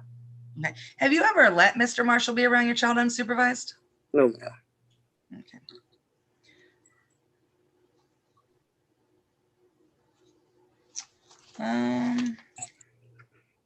I will.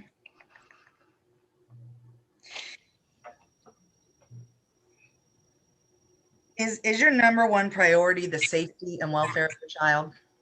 Yes, ma'am. Do you think that the requests you're making from this court today are in the best interest of your child?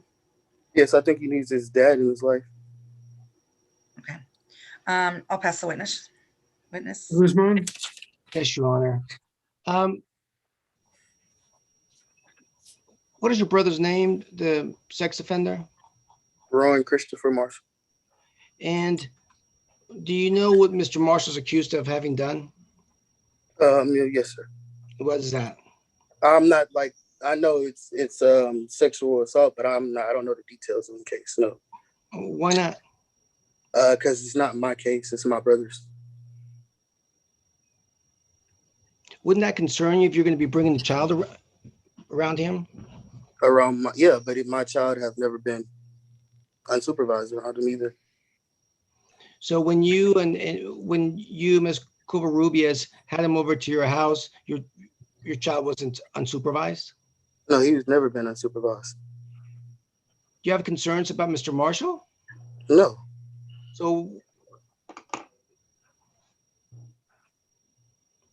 why did you go ahead? I'm sorry. I don't have concerns about him being around him. It just never felt like that. It just never happened where he has been around my child unsupervised. You think he's dangerous to your child? No.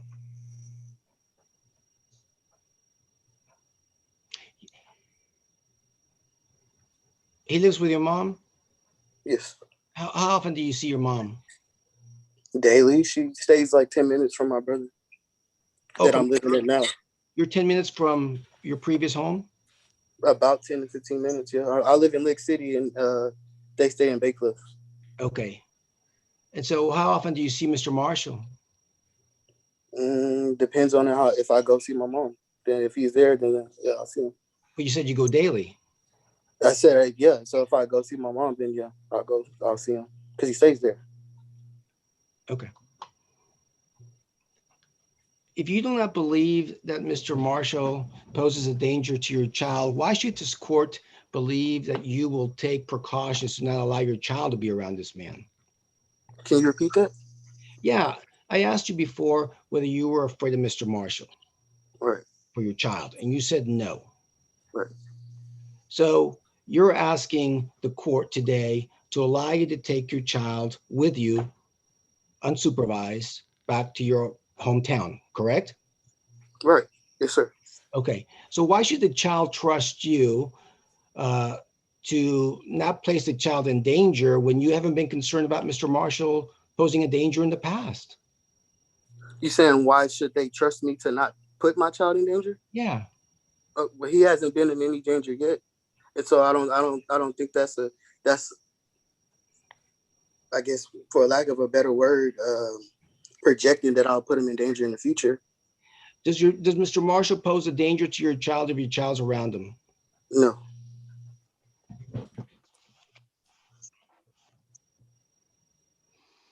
You have a driver's license, sir?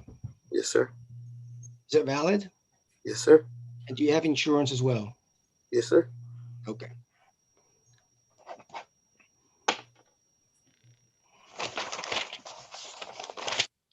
Going back, there was some talk about the incident where you said you restrained Ms. Covarrubias. Yes, sir. I'm going to take you back to that time, okay? Yes, sir. Okay.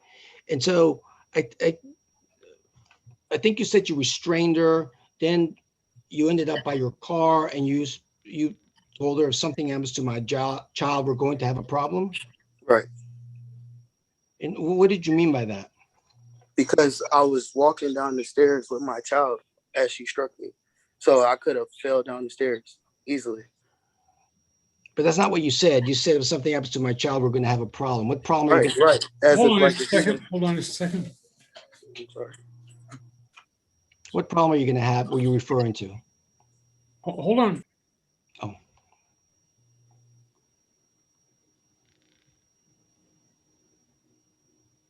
I can't hear him. He's muted. I think he's talking to someone in his. Oh, okay. I thought he was talking to us.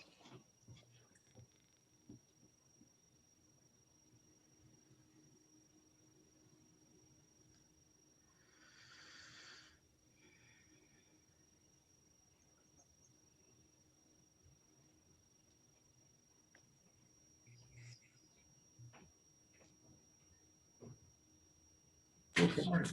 All right. Have a good day. All right. Go ahead.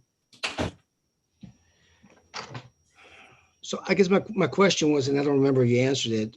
You told her we're going to have a problem. And what problem were you referring to? If she made me drop my child. Okay. But that's after you already got down the stairs. Right. I was referencing that. Okay. And so you don't think she should take that as a threat? We're going to have a problem. Objection calls for speculation. Sustained. Did you mean that as a threat? No, I just meant it as there's going to be a problem with my child. With your child? Yes, as if I drop my child, I could call the police on you for hitting me, dropping my child. Okay. Why did you take a gun on the premises? I'm licensed to carry a gun. Why did you take a gun on the premises?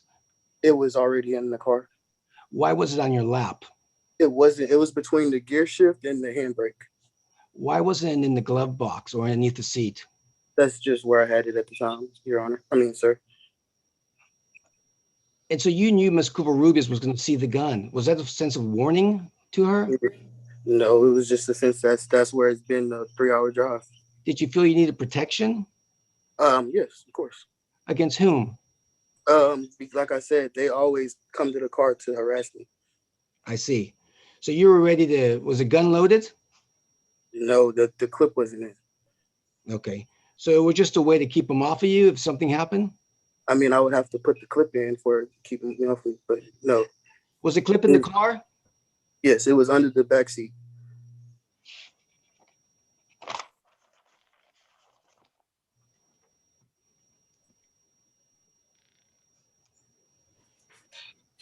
Where you're currently staying right now, do you have a bed? Yes, I'm in the bed right now. So you have your own room. I mean, have Yeah. you moved in? Yes, I have my own room. And is that where you're living? Yes. Okay. And what's the plan for the future as far as being there? Not too long. Just until I can find a steady job and get my own place. I understand.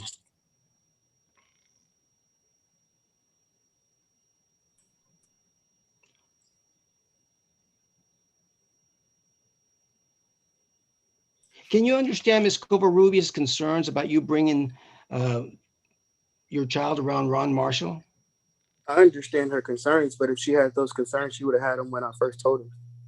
And you don't have any concerns? No, not at all. As a witness. Go ahead, ma'am. Thank you, Judge. Does Mr. Marshall try to come around the child? He doesn't try to come around the child. I mean, when I brought him over there the two times, I mean, he wants to, it's his nephew, so of course he wants to interact with him. But you've always supervised the visits? Yeah, I'm always there. And you would never leave Eris with Mr. Marshall unsupervised, regardless of whether you have concerns or not? Judge, No. Okay, hold on. Is there an objection? Yes, Judge, leading. I'll sustain the objection. Would you ever leave Eris around Mr. Marshall unsupervised? No. And you choosing to not do that, is that because you have concerns about his safety or regardless of concerns for safety? I wouldn't do it because that's a risk of me not getting my child. Okay. And again, is your number one priority the safety and well-being of the child? Yes, ma'am. And pass the witness, Judge. Mr. Guzman? Very briefly, Judge, your lawyer asked you if you would leave the child unsupervised, and you said no. And so would you leave your mom to supervise the child? Would I leave my mom to supervise? Yes. Yeah. And any other people living in that home where your mom resides? With my mom? Yes, sir. Yeah, I have another brother that lives there. So if Mr. Marshall is there, you feel comfortable with your mom supervising the child? Yeah. Okay. How old's your mom?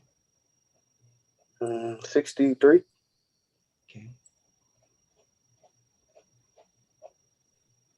Pass the witness. So his I don't know the word for it, but I'm going to object to non-responsive. I didn't ask a question, Mr. Murphy. Sustained. Go ahead, ma'am. Is there anything further you would like for this court to know about you and Eris that you think is relevant to this case? Are you asking me? Yes. Yes, I think that they should know that I have always had constant contact with my child, even though she might not let me. But I've always, every month, tried to put effort to come and see my child, to send him diapers, toys, clothes, whatever it may be. I have never not tried to contact Natalia, unless this past month, where they told me not to contact Natalia for my child. That's the only time I have never had contact with Natalia about my child. So yeah, I think they should know that I've been in my child's life every day since he was born. Every day I lived with him until 6 months, until she stopped letting me come see him consistently. Okay. Thank you. Nothing further, Judge. Weren't you offered the opportunity to see the child after the last court date? No, the last court date, no, they didn't offer me. The first date, the court date you're talking about is when Miss Sterling wasn't involved. And they said, would you agree to any visitation? I said, I don't want to agree to anything without my lawyer present. I'm talking about the last time that Miss Sterling was here. Did you come? Nobody ever asked me. Well, did you ever ask Miss Covarrubias if you could see the child? No, because I was told that I had no contact with him. I'll pass the witness. Nothing further, Judge. Okay. All right. Any other witnesses? None from me, Your Honor. Hang on. Mr. Guzman? No, sir. All right. Argument for temporary orders, Mr. Guzman? Judge, have you heard enough, or do you? I mean, I don't want a long, but if you want to recap your arguments, or that's fine. Well, just very briefly, Judge, I think that the most important part of the testimony was Mr. Murphy's testimony more than once that doesn't All right, Ms. believe, Murphy, I need you to get that's better. Go ahead.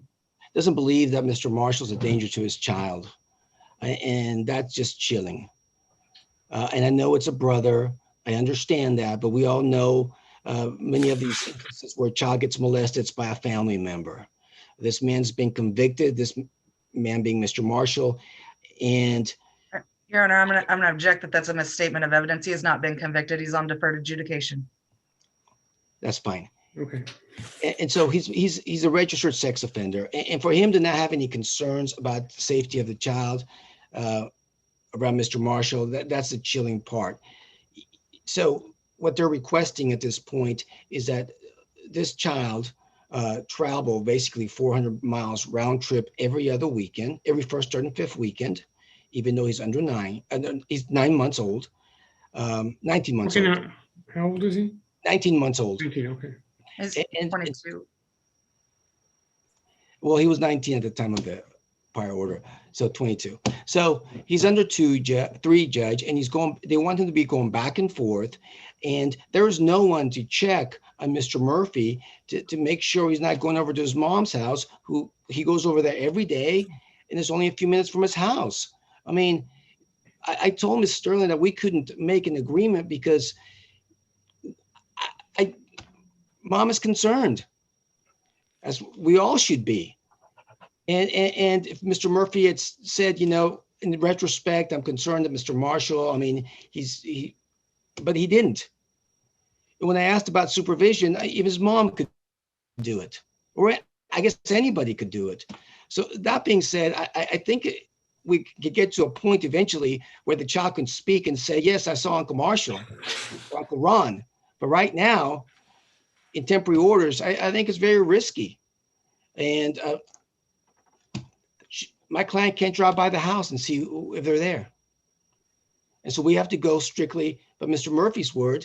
And Mr. Murphy knew about these allegations. We've been to court a couple of times and he just recently moved out. So it just becomes a question. And we see this with CPS cases all the time.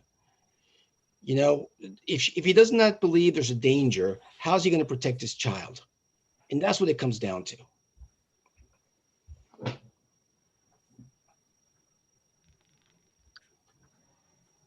Right, Yeah, Ms. Sterling? Yes, ma'am. Thank you. Your Honor, regardless of whether Mr. Murphy feels that Mr. Marshall is a danger to the child, he is willing to put injunctions in place that neither he nor anybody is allowed to leave the child with Mr. Marshall unsupervised. If the court would prefer an injunction that he not be around Mr. Marshall at all, I think that Mr. Murphy would get on board with that. But to deny him, who has prioritized his child and his safety, to deny him access or have his access continually be under Ms. Covarrubias's thumb as she so desires, I think is improper. He did not move out despite concerns. The first time he was made aware that there were concerns for his living situation was when he was served with the TRO, in this case in April 2019, and he moved out accordingly in the same month. His living situation was not supposed to be permanent. We were in a global pandemic. He was stuck in that residence. As soon as the concerns were brought to his attention, he made alternate arrangements, moved out, uprooted his living situation in his life, moved in with somebody else, and is staying there until he can get on his feet with a job and provide a place for himself and the child. It's already a struggle enough for him to drive back and forth and incur all of the gas, especially with fuel costs rising. That's going to be expensive for him to have to get a hotel, or as she so desires, previously him staying with her aunt or her mother or one of her relatives, all the while her husband and other people are harassing him, I just think is unworkable. I think that I did provide case law to the court this morning. I know that the judge, that Your Honor had said that you wanted a chance to review that, but then make your ruling. I'm not sure if you got a chance to review that. But those cases out of the 2 different courts of appeals in late 2019 stated that one single or even a few multiple incidents of allegations of physical abuse do not necessarily constitute a history for the purpose of excluding the parties from being joint managing conservators. However, rather that the court has broad discretion in making that determination. I think Mr. Murphy has shown a desire to be a part of his child's life. He was a regular part of the child's life, and his access has been denied repeatedly over and over again. And so we would ask again for what Mr. Murphy proved up in his testimony for joint managing conservators, the geographic restriction, some rights and duties regarding the heads, meds, and eds, and a standard possession order over 100 miles with first, third, and fifth weekends, standard temporary injunctions, including an injunction against Ron Marshall being around the child, either unsupervised or altogether, as well as a co-parenting communication app so that these parties can hopefully eventually get on the same page and be able to co-parent. I think it would also behoove these parties to take an online co-parenting class, although we have not proven that up. If the court would like to sua sponte order that, I think that would be good for them, in addition to electronic communication to supplement the periods of possession. I think that those are in the best interest of the child. I think Mr. Murphy is committed to this child's safety and well-being. And again, if the court was so inclined to say Mr. Marshall could not be around the child at all, supervised or unsupervised, Mr.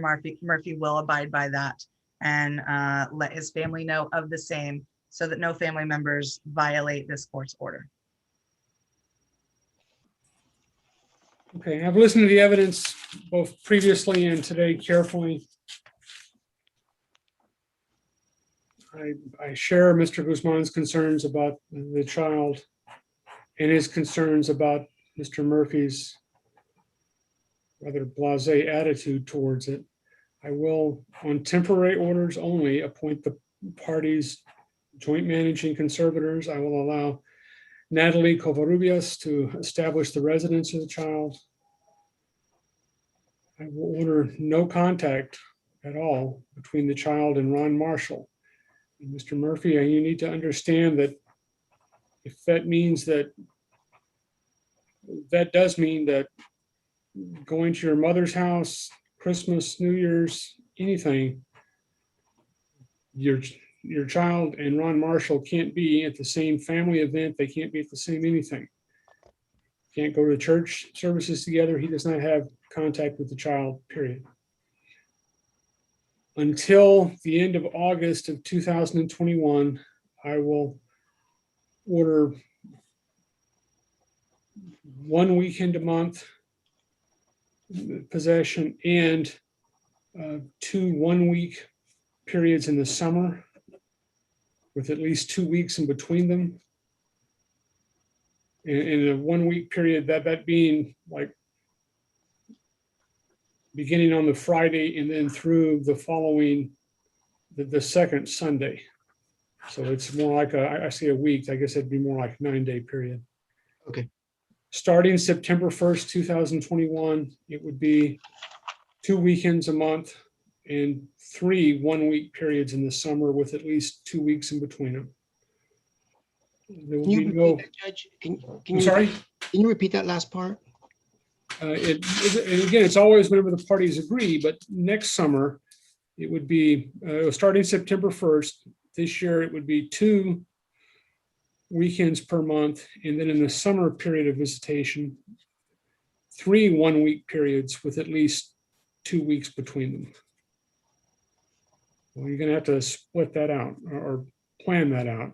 And Judge, to clarify, those summer weekends you said are Friday 6 p.m. until the following Sunday. Yes. Okay, not 2 days, but 9 days. Right. Yeah.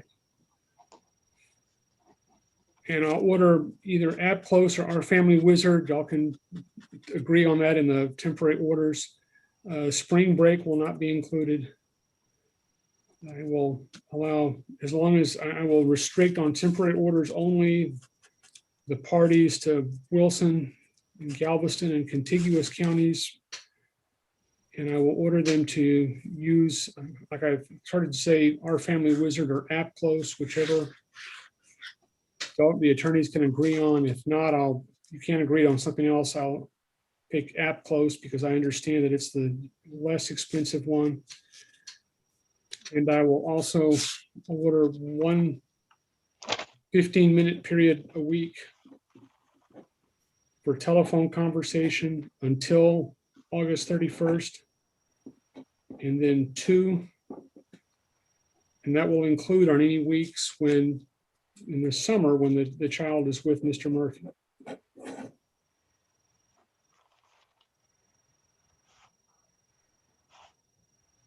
All right, and I will ask the attorneys you can agree on a joint parenting class that can be taken on the internet because they're in different metroplexes, the Houston and San Antonio.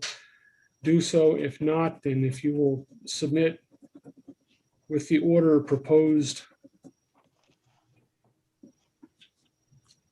classes for me to order, I will make a decision on them. I'm going to ask the attorneys to agree as quickly as possible on notice. I'll let Mr. Murphy and his attorney give notice for the first weekend possession, even if the orders haven't been signed. I'm going to order that verbally. That would be one weekend in this month. And I'll let the attorney 21 days notice unless y'all agree on something shorter or longer after this first period.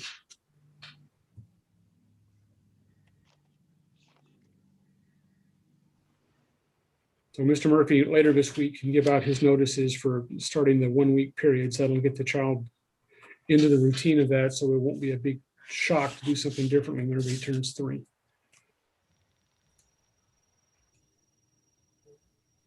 Let me go and look and. Your Honor. just Yes. to clarify, with the exception, you said no spring break of every year. And you said Until he's 3. Until he's 3. And the summer is different until he's 3. Are the other holidays to remain the same for the SPO? Yes. Okay. And again, Mr. Murphy, I want to emphasize you can't, in the summer, if you're at work, you can't leave your son at grandma's house and then Ron Marshall stops by. You're responsible, both of y'all, for making sure that the child does not have any contact with Ron Marshall, and you're in violation if that doesn't happen. Yes, sir. Make sure you're clear on that.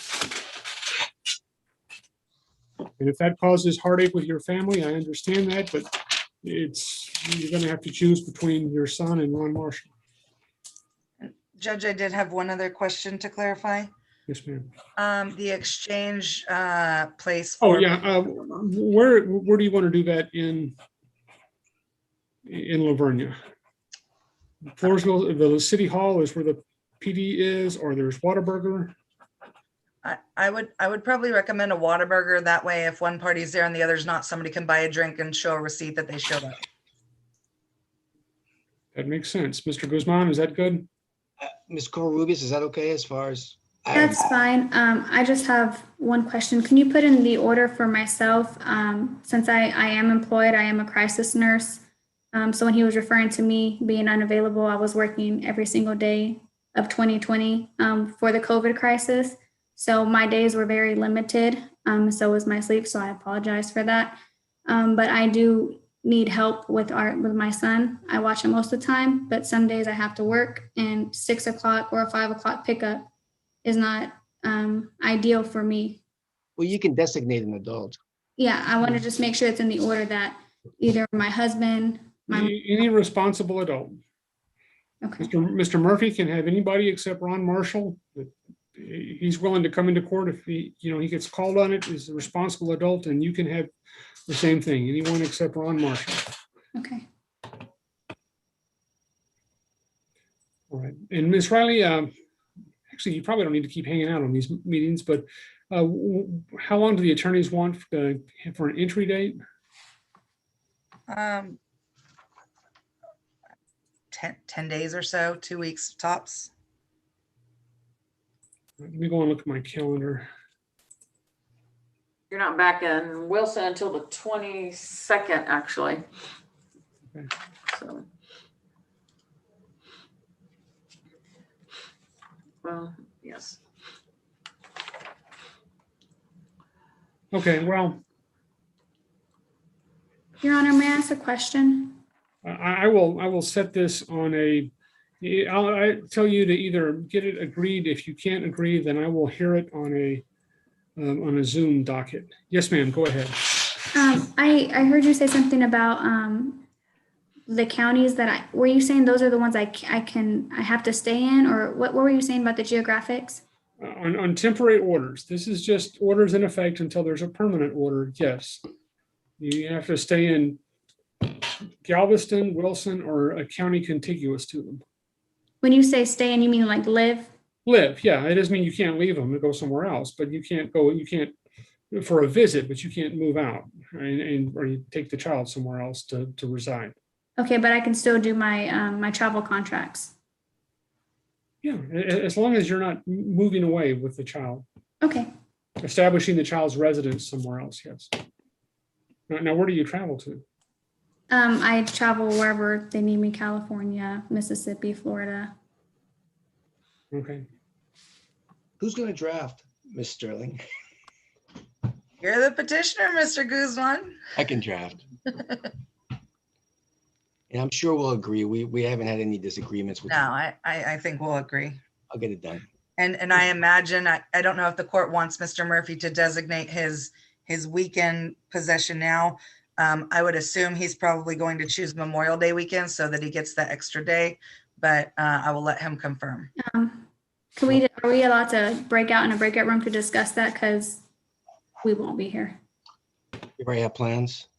We have flights booked. That's my baby shower weekend. Oh. Okay, and I tell you what, are y'all finished with me? Yes. I believe so, Judge. Then what I'll do is I need to check a couple of things. I will just mute my computer to where I can't hear what's going on.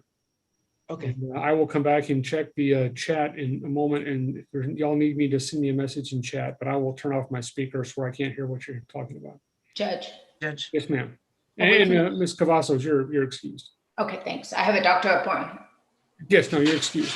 Okay, thanks. And Judge, what about me? Do you want me to stay on as well? No, you're excused. Okay, thank you.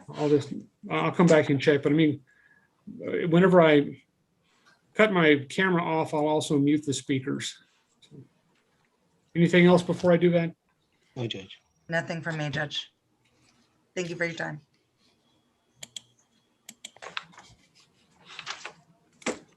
Okay. So you're booked for when? Leave Thursday when I get off work. That's on the 27th, I believe. Okay. 27, 28, 29. 28.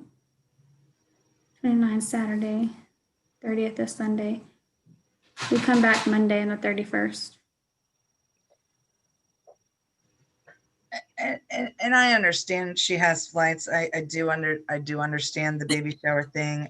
The child is going that weekend. Yes. Okay, so I do understand that, but if that was the weekend he would have designated, he would have gotten until Monday, so an extra day. Would y'all be willing to do this upcoming weekend, Friday through Monday instead? Okay. Is that okay with you, Mr. Murphy? So this week? You'll pick up the child from Whataburger in Lavernia at 6 p.m. Friday the 21st, and you will return the child to that same location at 6 p.m. Monday the 24th. That's fine. Everybody's on board with that?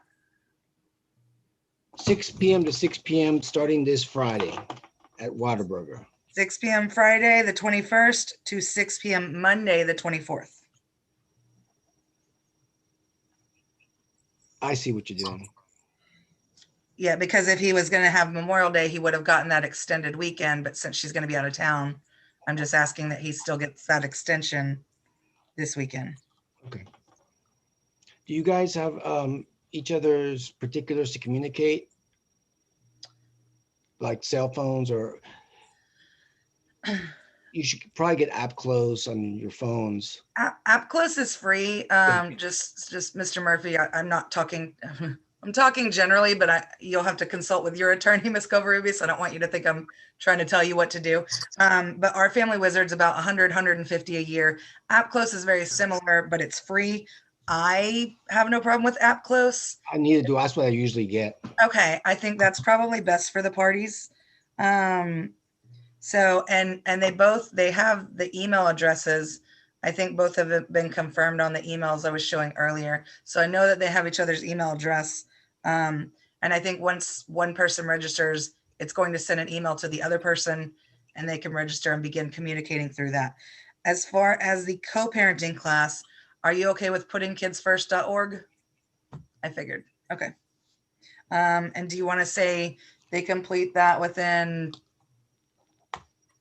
let's see, I say, give them a couple weeks, by Friday, June 4th. That's 2 weeks from this Friday. That's up to you. I don't want to push them too much. I mean, Okay, well, we can say within 30 days. yeah, let's do that. That's fine. Okay, where did I write that down?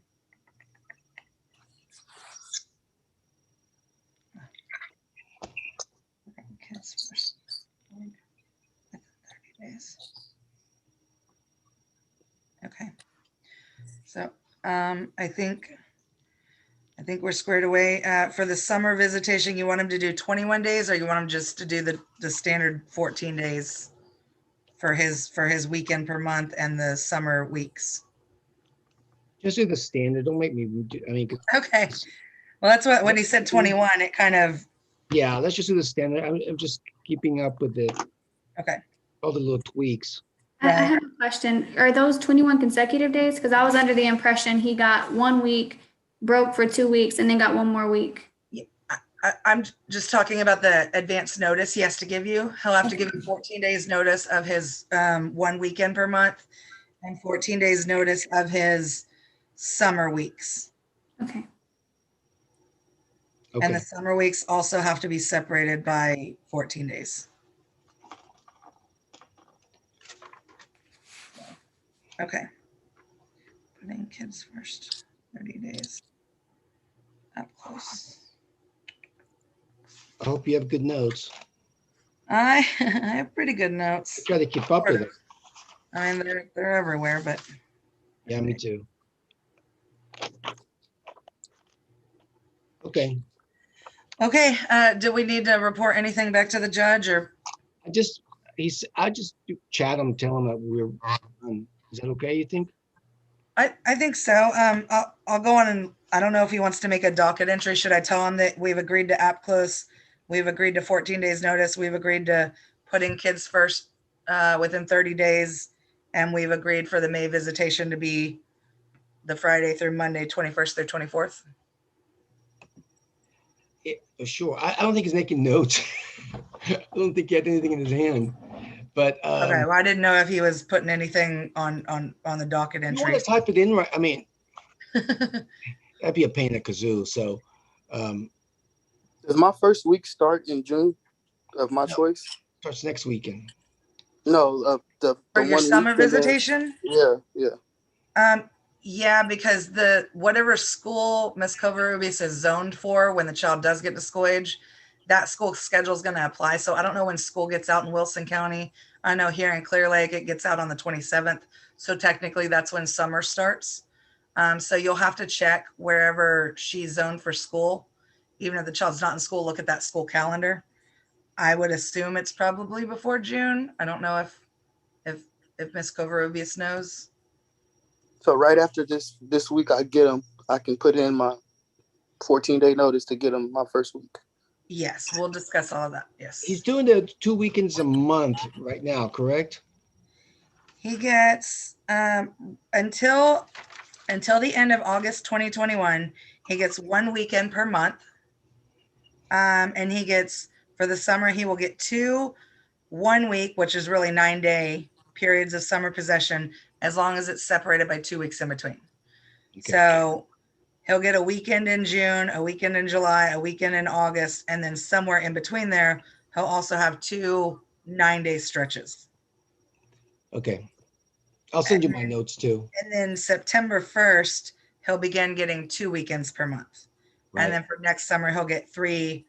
Do you want me to do just first and third? Do what? First and third weekends? I'll have to talk to do. Okay, I'll send you my notes. I'll type my notes out and then we. Okay. Okay, sounds good. I'll do the same. I'll compare. All right. We good? I think so. You guys have a good day. Thank you. You too. Bye-bye. Bye.